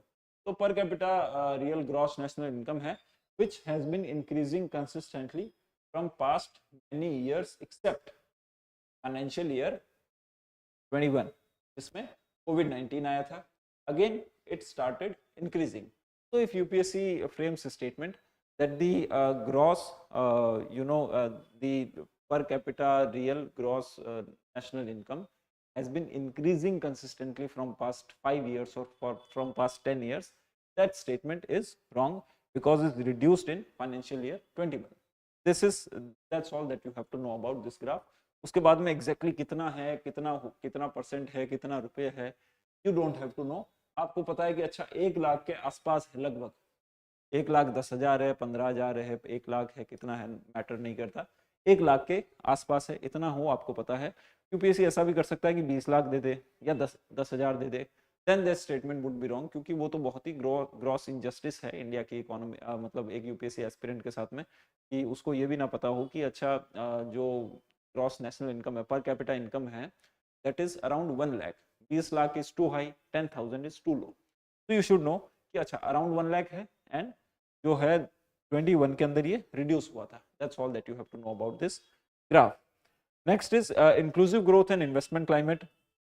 Inclusive growth के अंदर we have seen that there has been inclusive growth in the past few years as per this document. The gains from digitization, especially financial inclusion, UPI का use हुआ, प्रधानमंत्री Jan Dhan account हुआ, या jam Trinity जिसको हम कहते हैं, Jandhan, Aadhaar and mobile trinity, these all have helped in having inclusive growth in India. And investment led growth, as we have seen that the investments have been increasing from the past few years. Shift from excessive borrowing to sustainable investment. Fiscal deficit has reduced from 9.2% to around 5.1% this year. So we say that the borrowings have been reducing and there is increase in investment. And we have also seen that the financial sector का भी deleveraging. Deleveraging का क्या मतलब हुआ है कि they have reduced borrowings and they are using their own capital to invest more and more in their businesses. Next is private corporate investment and public sector capital expenditure. Private corporate investment के अंदर भी again non food bank की बात हो रही है. So we will look at कि non food bank क्या है. Non food bank credit growth has rebounded to 13%. Non food bank का credit growth जो है that has increased to 13%. And apart from that there is also government capital expenditure जो 5.6 लाख से increase हो गई 18.6 लाख हो गया है. Now government capital expenditure के 3 सब पार्ट होते हैं. We'll look at what are the 3 sub parts of government capital expenditure. Fiscal rebalance capital spending rose from 12% to 22%. Capital spending that the government of India does has increased from 12% to 22%. Now this is the growth of non-food and food credit. So food credit is basically कि food credit क्या होता है? The loan given to Food Corporation of India or for the purpose of procurement of food grain. Food Corporation of India का क्या काम है? Food Corporation of India लोगों से जो भी MSP पे जैसे गेहूं और चावल है और भी कई सारी चीजें हैं, they procure it from the farmers. मंडी से वो procure करते हैं. So if FCI wants a loan, they can take from the banks. या फिर any other government organization that takes loan for the purpose of procuring food from the market. For the purpose of procuring food from the market, उसको हम food credit कहते हैं. Every other credit is part of non-food credit. Food credit के अंदर सिर्फ और सिर्फ food procurement का credit आता है जो कि essentially FCI है, but कोई और भी ले सकता है. But apart from that, every other credit is part of non-food credit. Now again, when you look at the document, you read the term and you should understand the term. अच्छा non food credit increase हो रहा है तो कौन सा increase हो रहा है? तो यूपीएससी ऐसे क्वेश्चन फ्रेम कर सकता है, which one of them the following are not part of non food credit or is part of non food credit, और उसके अंदर वो सारे स्टेटमेंट दे देगा. अब आई एम श्योर अगर किसी ने ये नहीं पढ़ा होता तो वो एग्रीकल्चर को फूड क्रेडिट का पार्ट मान ले. अगर किसी ने ये नहीं पढ़ा होता then that person would have guessed that agriculture is of course agriculture produces food, so agricultural loan should be part of food credit, but that is not so, because food credit only includes those loans which are given for the purpose of procurement of food grains. Apart from that, every other loan even if you want to have agriculture loan, service industry, mining, personal loan, these are essentially non-food credit, but even agriculture loan is also a non-food credit. So this is the conceptual difference between food credit and non-food credit that you should know as per this document. Now the growth in non-food bank credit net of personal loan, we have seen that the non-food credit has been reducing from past around 10-15 years, from 2009 to 2020, and after 2020 it again started increasing. It reduced to 2.2%. 2.2% was the lowest in financial year 20, in the year in which the COVID-19 struck. The non-food credit was lowest in financial year 20, which was around 2.2%. After that is again started increasing and increased to 13%. So that was the trend in food and non-food credit, the difference between food and non-food credit. Next is the trends in investment rate over the years. Investment rate again जो हमने बात की थी, gross fix capital formation, तो GDP का part था gross fix capital formation. Gross fix capital formation जो है दैट हैज बीन इंक्रीजिंग. तो इन्वेस्टमेंट जो है in financial year 5 to 12, that there was unsustainable credit boom and bad debt mounting. The investment rate was very high, but that was financed by unsustainable credit. कि business चलेगा नहीं चलेगा, bank has already given the loan, bank interest rate बहुत लो थी, तो उसके कारण जैसा कि हमने देखा था loose money policy from 2009 to 12, 2009 to 14, loose money policy was adopted. तो इंटरेस्ट रेट बहुत लो होती थी, and what happens in loose money policy कि interest rate is very low, and when the interest rate is very low, a lot of people will take loan to invest in the businesses.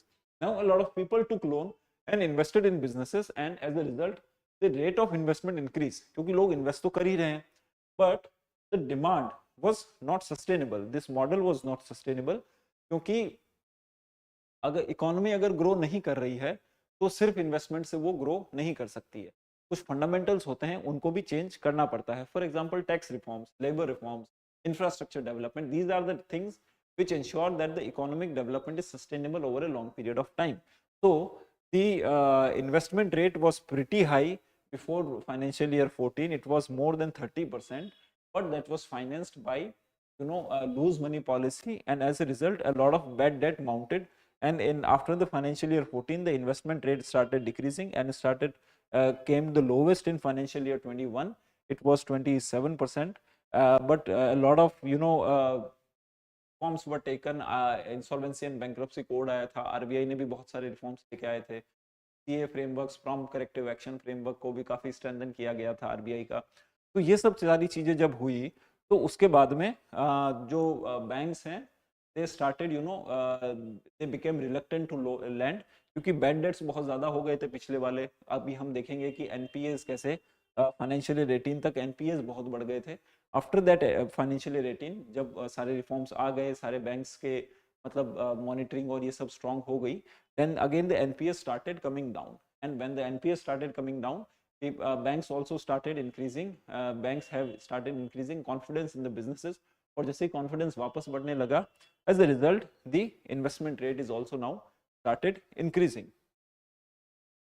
तो this is the data about capital expenditure.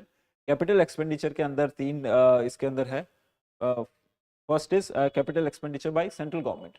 तो central government अपने ही budget में से capital expenditure करती है. तो this has increase from 2 lakh crore in financial year 15 to 10 lakh crore in financial year 24. Financial year 24 तक ये 10 लाख करोड़ है, which has again now increase to 11,11,111 crore. 11,11,111 crore for the financial year 25. Financial year 25 के अंदर the capital expenditure has increased to 11,11,111 crore. It was 10 lakh crore in the last year. So ये किसका है कि central government अपने budget में से capital expenditure कितना करती है. The capital expenditure done by central government from its own budget is the capital expenditure that is represented in blue color, which increased exponentially 5 times in 9 years from 2 lakh to 10 lakh crore in financial year 24. This has again increased this year by 10%. This is 11,11,111 crore. And the next part is grant for capital asset creation. Grant, central gives a lot of grants to states, और जो centre states को grants देता है उसके अंदर वो purpose भी देता है. तो certain grants are given for the purpose of capital creation, और इन दोनों को मिला के हम कहते हैं effective capital expenditure. This and this together is called effective capital expenditure. The capital expenditure by central government and grants to states for the purpose of capital creation, इन दोनों को मिला के हम कहते हैं इफेक्टिव कैपिटल एक्सपेंडिचर, क्योंकि ये centre का ही पैसा है. कुछ वो डायरेक्टली कैपिटल एक्सपेंडिचर के अंदर यूज कर लेता है, and some it uses for it gives to state to invest in capital creation, और इन दोनों का जो कॉम्बिनेशन है उसको हम कहते हैं effective capital expenditure by central government, क्योंकि ये दोनों सेंट्रल गवर्नमेंट ही देती है. थर्ड है रिसोर्सेज ऑफ पब्लिक एंटरप्राइजेस. जो पब्लिक एंटरप्राइजेस है, for example Coal India Limited है, तो वो अगर कोई इन्वेस्टमेंट करती है तो वो सेंट्रल बैंक गवर्नमेंट का कैपिटल एक्सपेंडिचर का पार्ट नहीं है, और वो सेंटर स्टेट को भी ग्रांट नहीं दे रहा है. वो तो एक अलग से ऑर्गेनाइजेशन है जो अपना खुद का इन्वेस्टमेंट कर रही है. तो when the public sector enterprises PSCs they invest certain resources, so which is that is part of resources of public enterprises, and these three total combined give us the total capital expenditure by public sector. Capital expenditure by public sector, इसके अंदर centre के हैं, ये दोनों तो centre के हैं, and third is central public sector enterprises CPSCs. Centre और CPSCs दोनों मिलके total capital expenditure by public sector करते हैं. इसके अंदर स्टेट का जो एक्सपेंडिचर है वो इंक्लूड नहीं. ये जो ग्रांट्स हैं ये तो सेंटर के एक्सपेंडिचर का ही पार्ट है. सेंटर स्टेट्स को ग्रांट देता है और सेंटर उसको स्टेट उसको स्पेंड कर देता है. But states also invest in the capital expenditure, that is not part of capital expenditure by public sector. इसके अंदर सेंटर है और सेंट्रल पब्लिक सेक्टर एंटरप्राइजेस हैं.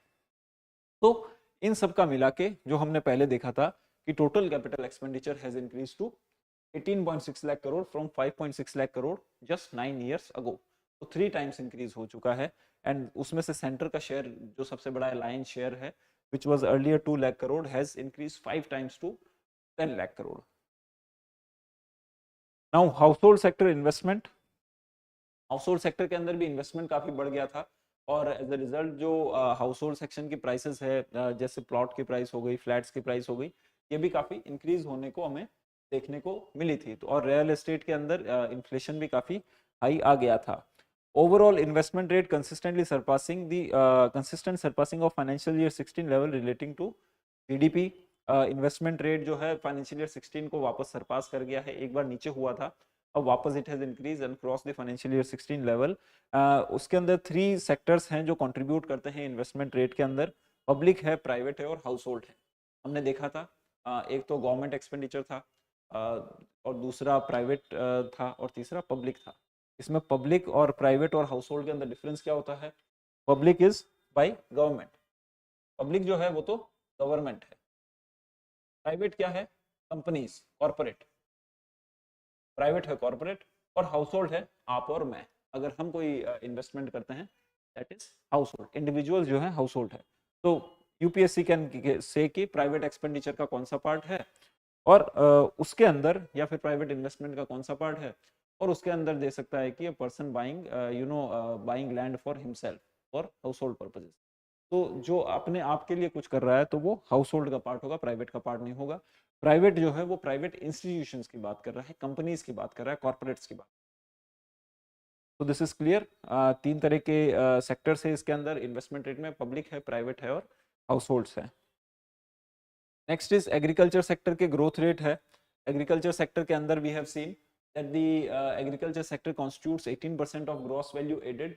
ग्रॉस वैल्यू GVA का 18% एग्रीकल्चर सेक्टर है, and it has been increasing at the rate of 4% consistently. 3.7% इसका एवरेज एनुअल ग्रोथ रेट है. लास्ट ईयर ये 4% ग्रो किया था. फूड ग्रेन प्रोडक्शन और ग्लोबल डोमिनेंस के अंदर total food grain production India का 329 मिलियन टन्स है. Again you don't have to memorise any of this data, you should have broad idea. अच्छा, एग्रीकल्चर सेक्टर की ग्रोथ रेट 4% के आसपास थी. और इसका जो जीबीए के अंदर कंट्रीब्यूशन है 18-20% के आसपास है, 18% to be exact. Total food grain production you don't have to memorise, but you can know this. इसके अराउंड यूपीएससी क्वेश्चन फ्रेम कर सकता है। रिकॉर्ड जो India is the global dominance and largest producer of milk, pulses and spices. Milk, pulses and spices, इन तीनों का India is the largest producer. India is the largest producer of milk, pulses and spices.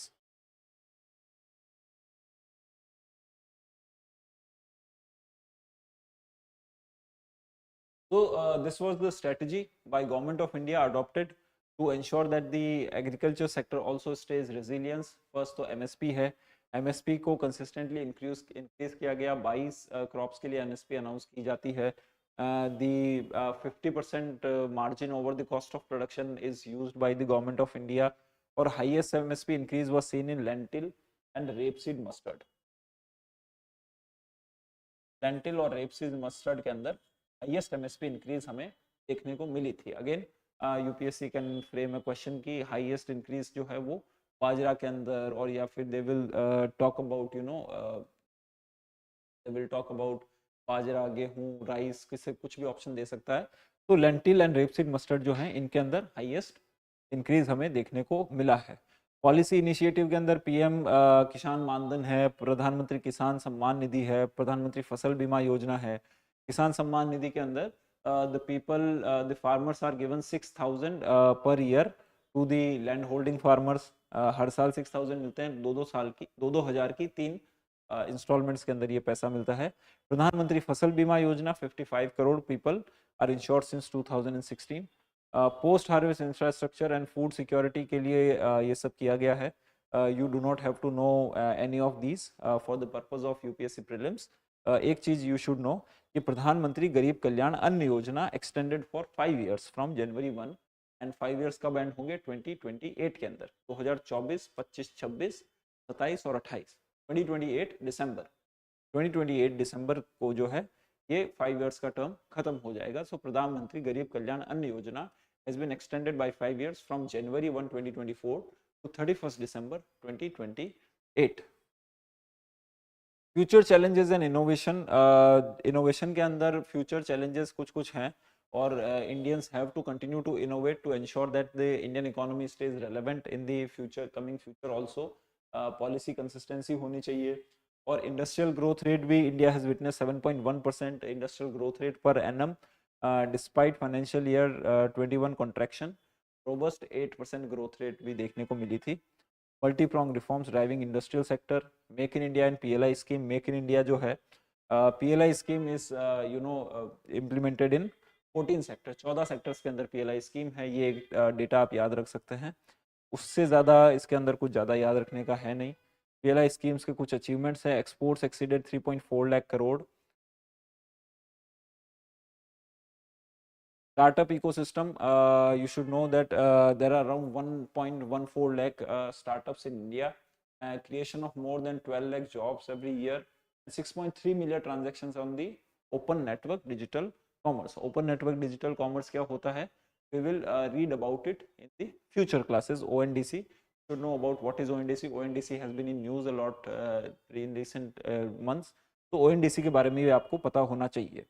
Regulatory reforms, decriminalisation of 3600 compliances, और इसके लिए एक जन विश्वास amendment bill जो है 2023 के अंदर लाया था। इसका पर्पस था कि जो कंप्लायंसेस हैं उनको डिक्रिमिनलाइज करना है। बहुत सारे कंप्लायंसेस होते हैं, बहुत सारी कंपनीज के कंप्लायंसेस होते हैं कि आपको ये फॉर्म भरना है, ये करना है, वो करना है, और पहले ही इनको क्रिमिनलाइज कर दिया गया था कि अगर आपने ये नहीं किया तो आपको you can be there can be criminal proceedings against you and you can be jailed for this particular period. So government, to increase ease of doing business and ease of living also, the government has brought this Jan Vishwas amendment bill, and that will decriminalize 183 provisions in different acts and different laws. Logistics transformation has also been seen in India. Logistics transformation का जो major reason है वो GST का ही है कि GST ने जो है इंडिया के अंदर logistics transformation कर दिया है। तो impact of GST on logistics, reduction in logistic cost for trucks post GST, इसका भी हम ग्राफ देखेंगे, and increase in distance travelled per day. So दो डेटा है जो जीएसटी के कारण इंडिया के लॉजिस्टिक सेक्टर्स के अंदर काफी इंक्रीज हुए हैं, काफी इंप्रूव हुए हैं। First is the truck distance. पहले the truck used to cover around 220 kilometres per day. जो एवरेज ट्रक है इंडिया के अंदर used to cover around 220 kilometre per day, which has now increase to around 325 kilometres. तो 300 220 से बढ़ के 325। जो एक ट्रक ड्राइवर है पहले 220 किलोमीटर दिन के एवरेज चलाता था, एवरेज की बात कर रहे हैं हम, और वो अब बढ़ के 325 हो गया है, क्योंकि अब जो है हर एक स्टेट बाउंड्री पे जो पहले टैक्सेस और वैट और ये सब देखा जाता था, अब वो नहीं देखा जाता है, सिर्फ जीएसटी देखा जाता है उनका। और next is logistic cost as percentage of total value. तो लॉजिस्टिक कॉस्ट जो है पहले it was around 14%, which has now reduce to around 12%। 11% तक ये रिड्यूस हो गई है।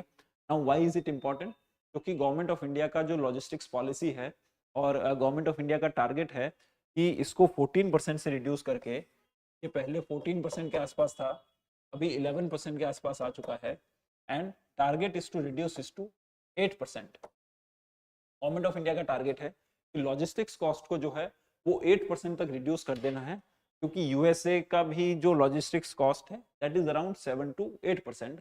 इट शोज कि there is increase in efficiency in the logistics industry. Logistics industry जितनी ज़्यादा एफिशिएंट होगी, जितना ज़्यादा लो कॉस्ट ट्रांसपोर्टेशन होगा, जितना ज़्यादा एफिशिएंट मशीन्स होगी, फॉर एग्जांपल रेलवेज का शिपिंग का शेयर बढ़ेगा लॉजिस्टिक्स के अंदर, तो लॉजिस्टिक्स कॉस्ट अपने आप रिड्यूस हो जाएगी। So you should know about this figure. अगर लॉजिस्टिक्स कॉस्ट के ऊपर यूपीएससी फैक्चुअल क्वेश्चन भी पूछ ले, यू शुड नो कि अच्छा, अगर वो फैक्चुअल क्वेश्चन ऐसा नहीं देंगे कि 11% है और उन्होंने 12% दे दिया, ऐसा वो नहीं करेंगे। फैक्चुअल क्वेश्चन अगर इस पे बनेगा तो दे विल से कि logistics cost is 33% of India. India के अंदर जो लॉजिस्टिक्स कॉस्ट है वो 33% है टोटल कॉस्ट का। बट यू शुड नो, अच्छा, गवर्नमेंट ऑफ इंडिया का टारगेट है कि 8%, 7-8% के आसपास हमें पहुंचना है, और 14% के आसपास पहले से था। Even if you don't know कि लॉजिस्टिक्स कॉस्ट डिक्रीज हुआ है, यू विल नो कि यार 33% तो बहुत ज्यादा हो गया है, इतना बुरा हाल भी हमारे लॉजिस्टिक्स का नहीं है। तो ऐसे ही जो अब्सर्ड स्टेटमेंट है ऐसे ही आइडेंटिफाई किए जाते हैं। You might remember, might not remember the exact rate or exact amount or exact percentage, but if you have certain idea कि यार लगभग इतना कुछ था वो, then you will be able to reject or tick that particular statement in UPSC prelims. Next is Pradhan Mantri Jan Dhan Yojana and DBTs. Pradhan Mantri Jan Dhan Yojana have grown from 14 crore to 51.5 crore. हमने देखा कि 51.5 करोड़ प्रधानमंत्री जनधन योजना आ गए हैं। DBT mode transfer 33 lakh crore, and in this budget speech the finance minister has said that the DBT direct benefit transfer has helped save 2.7 lakh crore. This is a statement which you can use in your mains answer writing also, that DBT has helped save 2.7 lakh crore since its implementation for the government of India. Aarogya Setu और CoWIN apps है, ये सब digital support initiatives है India के अंदर। PM ई विद्या हो गया, e commerce platform हो गया। तो these are the steps for digital increase. Fintech growth and global recognition. Fintech growth के अंदर आईएमएफ ने बात किया, डिजिटल पब्लिक इंफ्रास्ट्रक्चर इंडिया जो कर रहा है वो काफी अच्छा कर रहा है। नेक्स्ट इज ग्लोबल रिकॉग्निशन भी है इंडिया का डिजिटल पब्लिक इंफ्रास्ट्रक्चर का। वी हैव सीन कि UPI is being accepted in countries like Nepal, Bhutan और यूएई एंड सऊदी अरेबिया के अंदर जो है इंडिया का यूपीआई एक्सेप्ट हो गया है। मलेशिया के अंदर भी हुआ है। तो इंडिया का जो डिजिटल पब्लिक इंफ्रास्ट्रक्चर है इसका बहुत अच्छा रिकॉग्निशन है, एंड दी जो खासकर पेमेंट मैकेनिज्म इंडिया का है वो काफी एफिशिएंट है। इवन यूरोपियन कंट्रीज का भी, कई कंट्रीज का इतना एफिशिएंट नहीं है जितना इंडिया का है आज के टाइम पे। Service export and digital transformation sharp increase हुआ है। Impact on GDP and credit growth. Phenomenal growth in bank credit, improving asset quality and declining NPA ratio. पहले हमने देखा था कि ग्रॉस एनपीए जो है वो रिड्यूस होकर 3.2% हो गया है, और एनपीए रेशियो भी रिड्यूस हुआ है। Now if we look at कि ग्रॉस एनपीए और नेट एनपीए क्या होते हैं, first we look at the graph कि अच्छा एनपीएस का ये ग्राफ है, ग्रॉस एनपीए का जीएनपी का ग्राफ है। फाइनेंशियल ईयर 11 के अंदर 2.2% था, which increased consistently to 11.2% in financial year 8। तो जितने भी एसेट्स थे, जितने भी बैंक्स के एसेट्स थे, जितने भी लोन दिए थे, उसमें से 11.2% वर नॉन परफॉर्मिंग एसेट्स। सोचिए आपने 100 रुपए उधार पे दिए और 100 जनों को उधार दिया और उसमें से 11 जने तो ऐसे हैं जिनसे पैसे आने की आपको उम्मीद नहीं। तो दैट वाज द स्टेटस कि 11.2% of the assets of banks were non performing assets and which again started reducing, जो कि हमने देखा था कि this was the period when a lot of reforms were taken in the financial sector. Banks boards bureau आया था, insolvency and bankruptcy code आया था, तो lot of reforms were taken, bank recapitalisation हुआ था, इंद्रधनुष स्कीम आई थी, a lot of reforms were taken, and as a result we saw after financial year 18 the gross NPA again started reducing and it has reduced to 3.2% by the September of 2023. Now NPA का मतलब क्या होता है, gross NPA का मतलब क्या होता है, और ग्रॉस NPA और नेट NPA में डिफरेंस क्या होता है। NPA का सिंपल मीनिंग है कि अगर कोई भी loan is due, if loan is due for more than 90 days, if loan is due for more than 90 days, तो उसको हम कहते हैं ये नॉन परफॉर्मिंग एसेट है, दिस एसेट की इससे हमें वापस पैसे आने की उम्मीद नहीं है। फिर होता है ग्रॉस एनपीए और नेट एनपीए। ग्रॉस एनपीए क्या होता है कि जितना भी पैसा बैंक ने लोन दिया है, the amount of money, the amount of loan that the bank has advance to people, how much of that loan has become NPA. For example, if I give 100 rupees to 100 people and out of that 11 people who owe me 11 rupees, they are, they have their installments are due for more than 90 days. So I will say that 11% of my money, 11% of my money has become non-performing assets, and as a result GNPA is 11%, which we saw happened in financial year 18। Financial year 18 के अंदर हमने देखा कि gross NPA जो है वो 11% था। तो नेट एनपीए क्या होता है? Now what the RBI does is, whenever the NPA non performing assets, कि भाई जिनसे 90 दिन से ज्यादा ड्यू हो चुका है, whenever the NPA of a particular bank increases, RBI has certain guidelines कि you have to ensure that you make provisions for these NPA। आपकी जो भी एसेट्स हैं, अगर वो आपके पास पैसा वापस नहीं आएगा तो आपको उसके लिए कुछ कैपिटल सेट असाइड करनी पड़ेगी, उस लॉस को बेयर करने के लिए आपके पास पैसा होना चाहिए, तो you have to make provisions. And when the banks make provisions, for example 11% अगर ग्रॉस एनपीए है और बैंक को बोल दिया कि 5% प्रोविजन बना के रखो, तो बैंक जो है अपने 5%, 11% जो एनपीए था, 11 रुपए था उसके पास में, तो उसमें से 5% वो जो है अपना प्रोविजन बना के रख देगा। जो रिमेनिंग अमाउंट होगा that is 6% is net NPA. तो net NPA is gross NPA minus provisions. For example currently gross NPA is 3.2% and net NPA is around 1%. It's not exactly 1%. It is around 1%. Either it is 1.1% or 0.9%. I don't remember the exact figure, but net NPA is around 1%. What does that mean? That about 2% is the provisions. So gross NPA में से provisions को निकाल दो, you get net NPA. Now again there can be a UPSC Prelims question around this particular concept कि अच्छा what is the difference between gross NPA or net NPA, or they give 4 statements. Which of the following represents correct relation between gross NPA and net NPA, or what does net NPA mean? तो इसके around UPSC question prelims में बन सकता है, और trend के ऊपर भी क्वेश्चन बन सकता है कि ग्रॉस एनपीए और नेट एनपीए, अच्छा the trend of net NPA is the same as gross NPA, चाहे ग्रॉस एनपीए पे क्वेश्चन आए या नेट एनपीए पे क्वेश्चन आए, ट्रेंड का क्वेश्चन अगर है that can be solved by this graph, that it was increasing consistently from financial year 11 to 2018 and after that it has been reducing consistently. आपको बस इतना ही ध्यान रखना है, एग्जैक्ट फिगर याद नहीं होना चाहिए। इट इज अराउंड 3%, 3.2 है, 3.1 है, नहीं इंपॉर्टेंट है इतना, पर 3% के आसपास जो है ग्रॉस एनपीए है, नेट एनपीए 1% के आसपास है। Net NPA and gross NPA में what is the difference between net NPA and gross NPA? And the gross NPA and net NPA both have been reducing consistently from past 5 years. 5 years से ज्यादा है तो there is no consistent pattern, उससे पहले increase हो रहा था, उसके बाद में रिड्यूस हो रहा है। नाउ की ratios of the public sector banks. Public sector banks के कुछ की रेशियोज हैं। First is net interest margin, second is return on assets, and third is return on equity. Now again you don't have to memorize this data, this is given just for the reference ki net interest margin has increased, return on assets has increased, and return on equity has increased. Now UPSC has asked a question on net interest margin. Net interest margin के ऊपर question बन सकता है।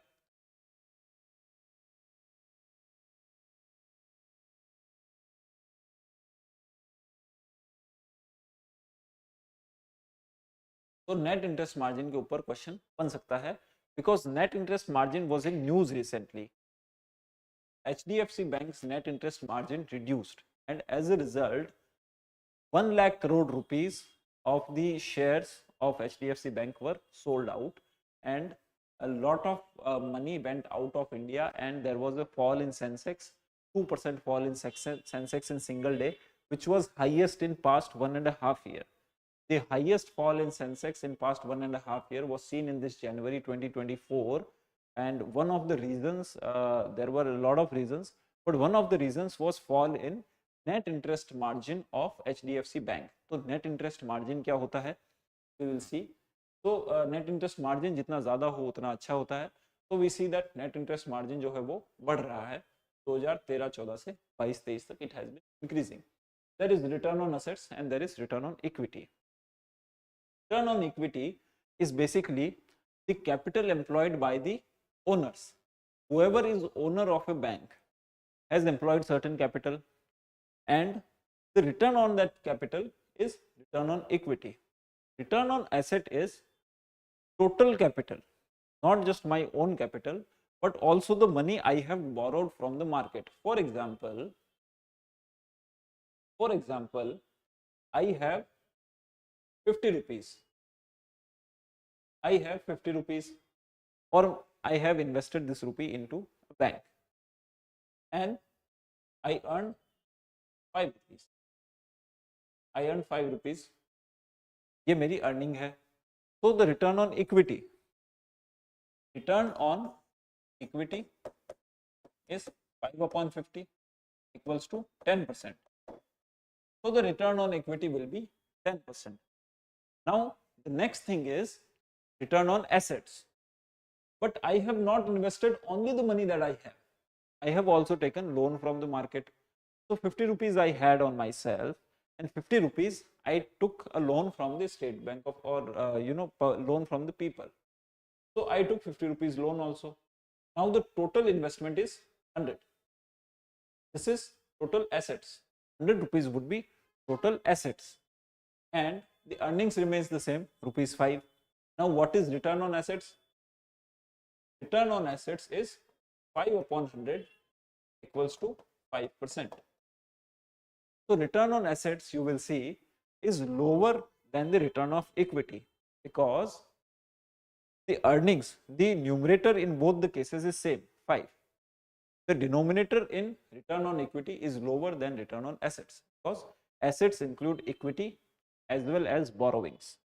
Assets include equity as well as borrowings. In return on equity, I calculated only the equity, the ownership that I have. I have only 50 rupees, so I will calculate the return on my 50 rupees. In return on assets, I will calculate the return on total assets employed in the organization. The assets that I had, the assets that I borrowed. So I borrowed some money from the market. I borrowed 50 rupees from the market. I had 50 rupees on myself. So there are 100 rupees which are total assets of my account, of my bank. Now I earn rupees 5. So return on assets is 5%, and that is why you see return on assets is less than return on equity. Return on assets is less than return on equity, because earning is same in both of them. The numerator is same.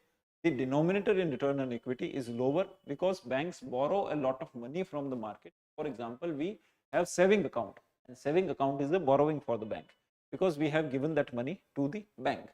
That is why return on asset is less than return on equity. So you should have conceptual clarity difference between what is return on asset and what is return on equity. What is net interest margin? We will see in this slide. Net interest margin is basically difference between the interest that the bank charges to its borrowers and gives to the account holders. Now, this person is a saver. This person will deposit her money into the bank. Now, when she deposits her money into the bank will give interest to her. You have certain interest on your deposits. You have a saving account in the bank will give certain interest to you. It is low, 4%, 5%, whatever it is, but bank will give you a certain interest amount to you. Now, bank has to earn that interest. How will bank earn that interest? Bank will give advance that money to someone who wants to borrow, someone who wants to invest that money somewhere. So, bank will give this loan to someone else and bank will charge interest to that. For example, bank is giving 4% interest to the saver and charging 10% to the borrowers. Now, the net interest margin is 10 minus 4. Difference in the interest charged on the loans and interest given to the depositors. What is the interest charged on the loans? Interest charged on the loans is 10%. And what is the interest given to the borrowers, depositors, is 4%. So, the net interest margin will be 6%. Net interest margin is used to ensure that the bank, it covers all the operational cost of the bank, it covers all the investment need of the bank, and it also covers all the other expenses, cost of capital also of the bank. So, net interest margin, higher the net interest margin, better it is for the bank. Higher the net interest margin, better it is for the bank. So, this is net interest margin. So, this was given in the document that net interest margin has increased, return on assets had increased, and return on equity also has increased in the past 9 years, and that is why UPSC will not ask how much is the net interest margin of Indian public sector banks or how much is the return on assets. What UPSC will ask, what is the difference between return on assets and return on equity? And people will say that this is a question of commerce and accountancy. This is a question of accountancy. This is a question of financial management. Why are they asking us to general students? But they fail to see that these are given in the Indian economy a review. These are given in Indian economic survey. These are given in government documents, and these are meant for the people of the country to understand how the government, how the Indian economy is performing in the market or performing in the recent past. So that is why you should know, you should understand whatever the government is talking about. You should understand what they are talking about. When they say that the net interest margin has increased, you should understand what that means. Is it a good thing or is it a bad thing? So that you can better judge the performance of the government and you can be a better voter. So this is how a UPSC aspirant should be, not to memorize the data, but to understand the trends and to understand the concept behind those trends. So this was net interest margin. Next is macro vulnerability index and retail inflation. Retail inflation is basically consumer price index, CPI. So when we look at the CPI data, as we talked about it, that RBI was having loose money policy during financial year 9 to 14, and due to loose money policy, the inflation was also very high at that time. So we can see in this figure that inflation was pretty high. It even touched 12% in the financial year 9-10. In financial year 10, it touched 12%, and after that, in financial year 13, it was 10%. After that, it started reducing, and it reduced to 3.6% in financial year 18. After that, again it started increasing, 6.1% in financial year 21. That was the COVID-19 years. Then it reduced, then it increased, then it reduced. So there is no consistent pattern in the consumer price index. The inflation does not show any consistent pattern. So if UPSC frames a question, UPSC is not going to ask questions like, what is the inflation rate currently in India in the month of September or in the month of October? What was the inflation rate in India? UPSC is not going to ask a question like that. What will UPSC do? Is UPSC will frame either a question based on trend or a question based on concept. What does inflation means, or which of the following policy of the RBI, loose money policy or tight money policy, will result into inflation? Or UPSC will ask that inflation has been increasing consistently from past 5 years, or UPSC will say in the past 10 years inflation reduced consistently in the past 10 years. So we know these statements are wrong because we have seen this particular graph. So this is the inflation data. What is macro vulnerability index? You don't have to know about it, what is macro vulnerability index, but you should know that in that also there is no consistent pattern. कभी increase हो रहा है, कभी reduce हो रहा है. There is a zigzag pattern. There is no consistent pattern in this. So this is data about India's external debt. अब external debt क्या होती है? External debt होती है that the country owes to the other country.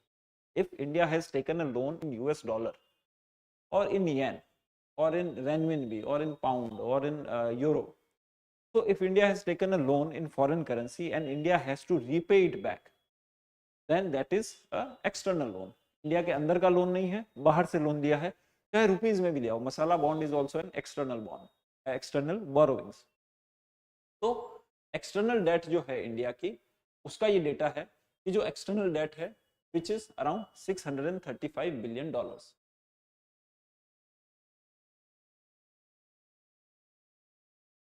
External debt is $635 billion. Again, you don't have to remember the figure, you just have to know, okay, it is around 600, more than 600 billion, around 650 billion के आसपास है ये, इतना आपको ध्यान रखना है सिर्फ.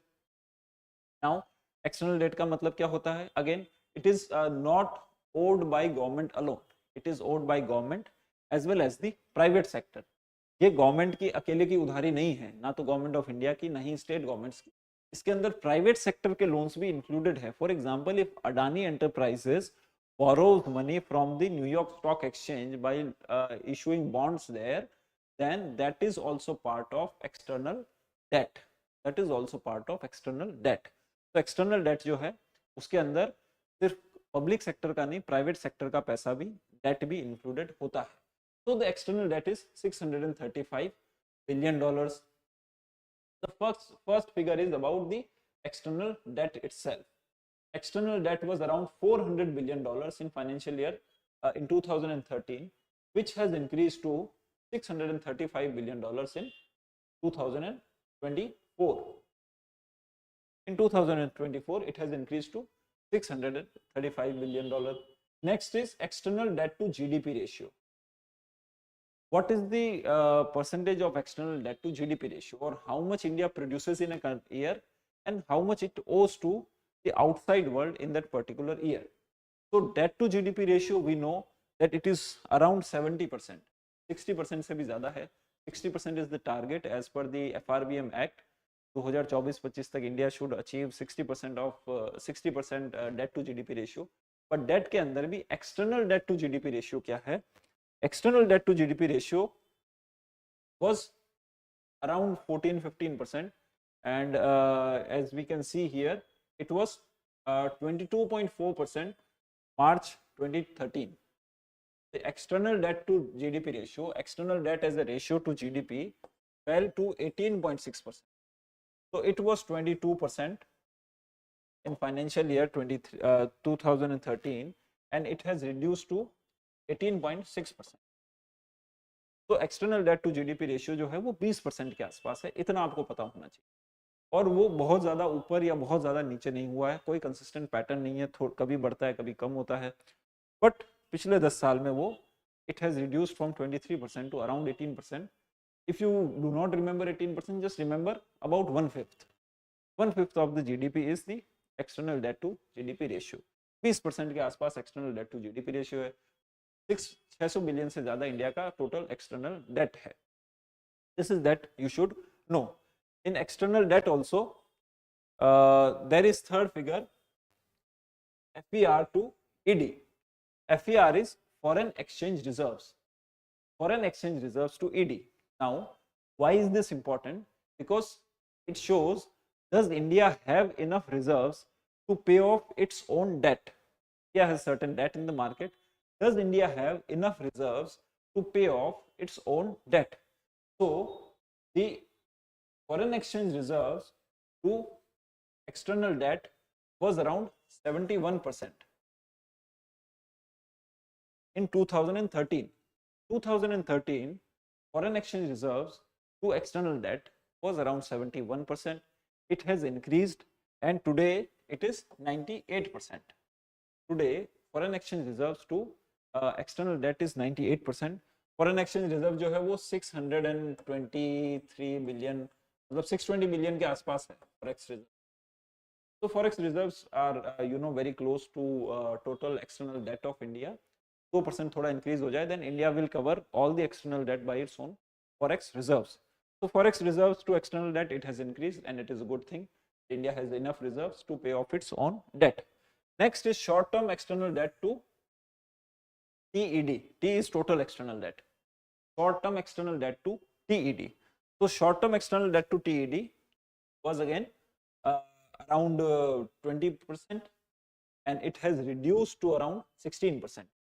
So short term debt जितनी कम हो उतना अच्छा है, because if the short term debt is there then India has to repay that very soon, and if it is a long term debt then India does not have to repay it very soon, so India can manage it more efficiently, more effectively.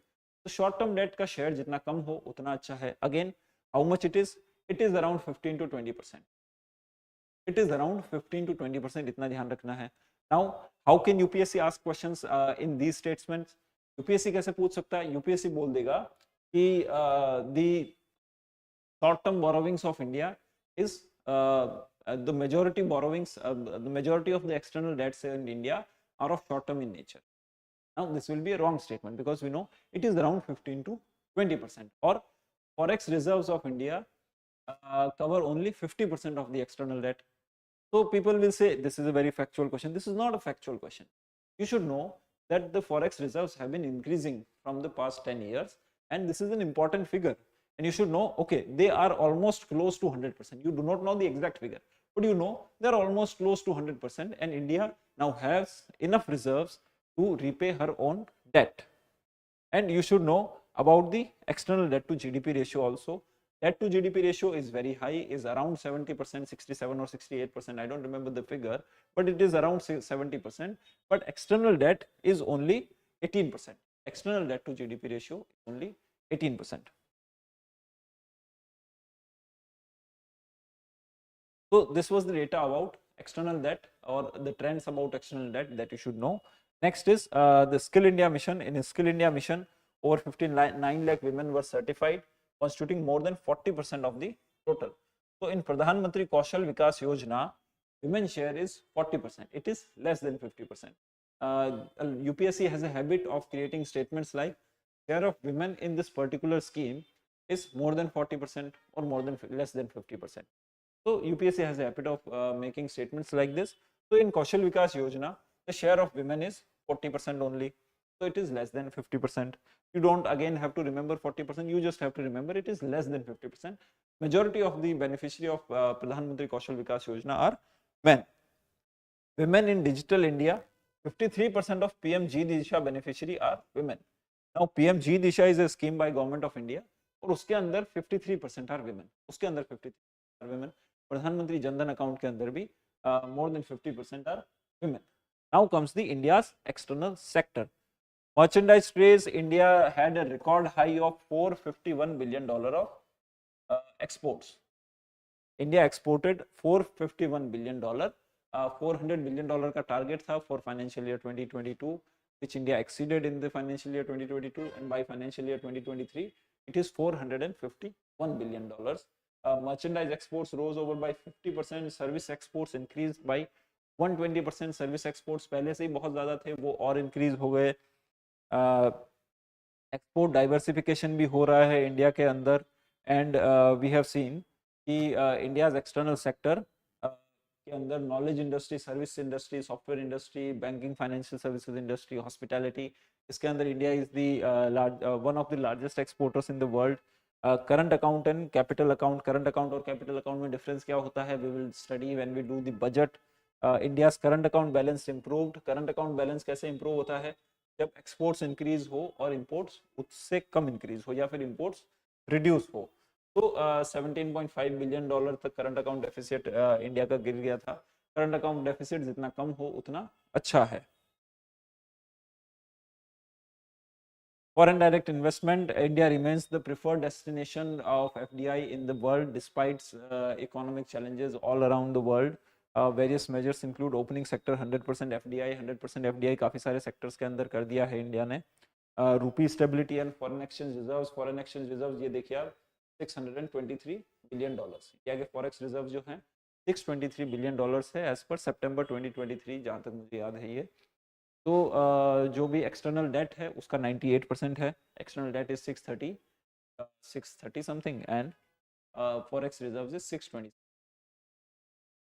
Next is external debt and international investment. India's external debt is considered comfortable 18.6% of the GDP, जो कि हमने अभी देखा था. Climate action के अंदर India ने बहुत काम किया है. नेशनली डिटरमाइंड कॉन्ट्रीब्यूशंस है 2015 के अंदर इंडिया ने अनाउंस किए थे. 2022 के अंदर और अपडेटेड भी उनको कर दिया गया था. National action on climate change है जिसके अंदर 9 मिशंस हैं और इन मिशंस के बारे में आपको पता होना चाहिए कौन से मिशन. हाइड्रोजन मिशन है 2023 के अंदर लॉन्च किया. 10 ईयर जर्नी, ये कंक्लूडिंग स्लाइड्स है इसके अंदर. They talked about ki how's the 10-year journey of reforms and growth that happened in India. So India moved from 10th largest to 5th largest economy in the past decade. In the past decade, when in 2014 India was the 10th largest economy, in 2024 India is the 5th largest economy, and GDP increased from USD 1.9 trillion dollars to 3.7 trillion dollars in financial year 24. So we know that the $3 trillion target has already been achieved. India is 3.7 trillion dollar और अगला target जो है वो है 5 trillion dollar economy बनने का. तो what are the future predictions? India will become the 5 trillion dollar economy in the next 3 years and 7 trillion dollar economy by 2030. Now this is the data, this is the facts, this is the figure that you have to remember. The document says that India will become $7 trillion economy by 2030. Goal of becoming a developed country by 2047. India has a goal of becoming a developed country by 2047, and financial year 25 GDP growth projected to be around 7%. Next year the GDP growth is expected to be around 7%, and when India becomes the $5 trillion economy in next 3 years, India will become the 3rd largest economy, overtaking Germany and Japan. Currently, India is the 5th largest economy. First is USA, second is China, third is Japan, fourth is Germany. First is USA, then China, then Japan, then Germany, and fifth is India. And in next 3 years, India is expected to overtake both Japan and Germany and become the 3rd largest economy in the world in next 3 years, and India will be a $5 trillion economy. Now, what are the factors which contribute to growth of 7% plus in the past 4 financial years?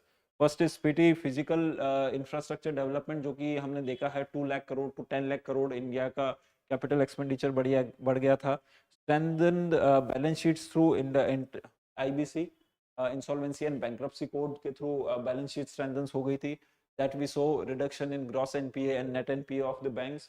Technological progress in human capital formation in India, and favorable investment climate. As a result, India is attracting a lot of foreign direct investment in the world, and GST also has an important role to play in India's growth story. GST has incentivized large scale production and reduced logistics cost. We have seen that the logistics costs have reduced to around 11% from 14%, and India has a target of reducing it to 8%, and India, GST has played a key role in it.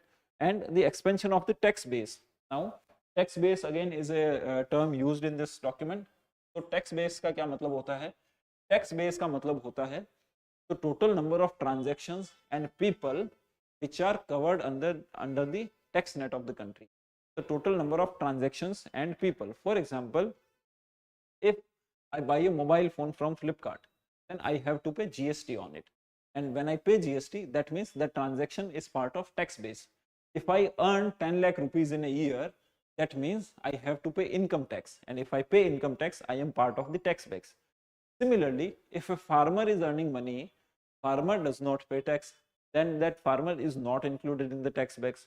Or if I purchase vegetables from a thela, from mandi, from a thela, on which there is no tax paid, because there is no transaction recorded there. I pay cash and I take aloo, bhindi, whatever I want to take, and that is not included in the tax base. And when that is not included in the that transaction is not included for the purpose of tax, then that means that is not included in the tax base. Now GST has expanded the tax base by streamlining the whole taxation by giving input tax credit to the sellers.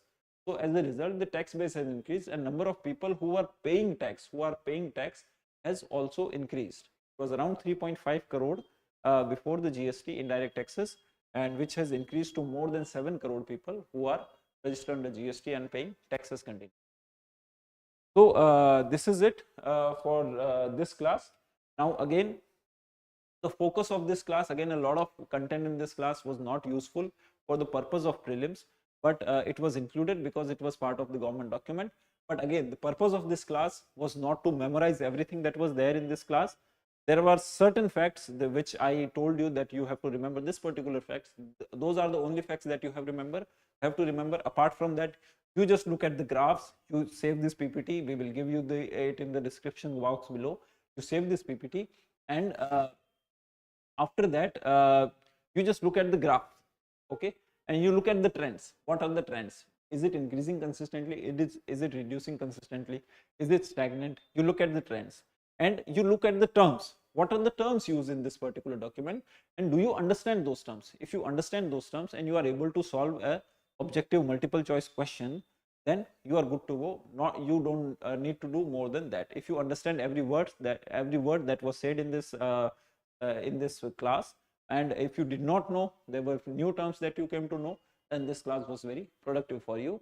Next class we will do similar exercise for the interim budget. Again, the interim budget is not as important as the budget itself, but there are new terms, and there are certain graphs, and there are certain data which are given in the interim budget, and we will do those, and we will look at what are the terms which the government of India has used, and how different economic indicators have increased or reduced over the past years. So this is what we are going to do in next class, and after that we will do the other current affairs related to past 1 year. Thank you very much.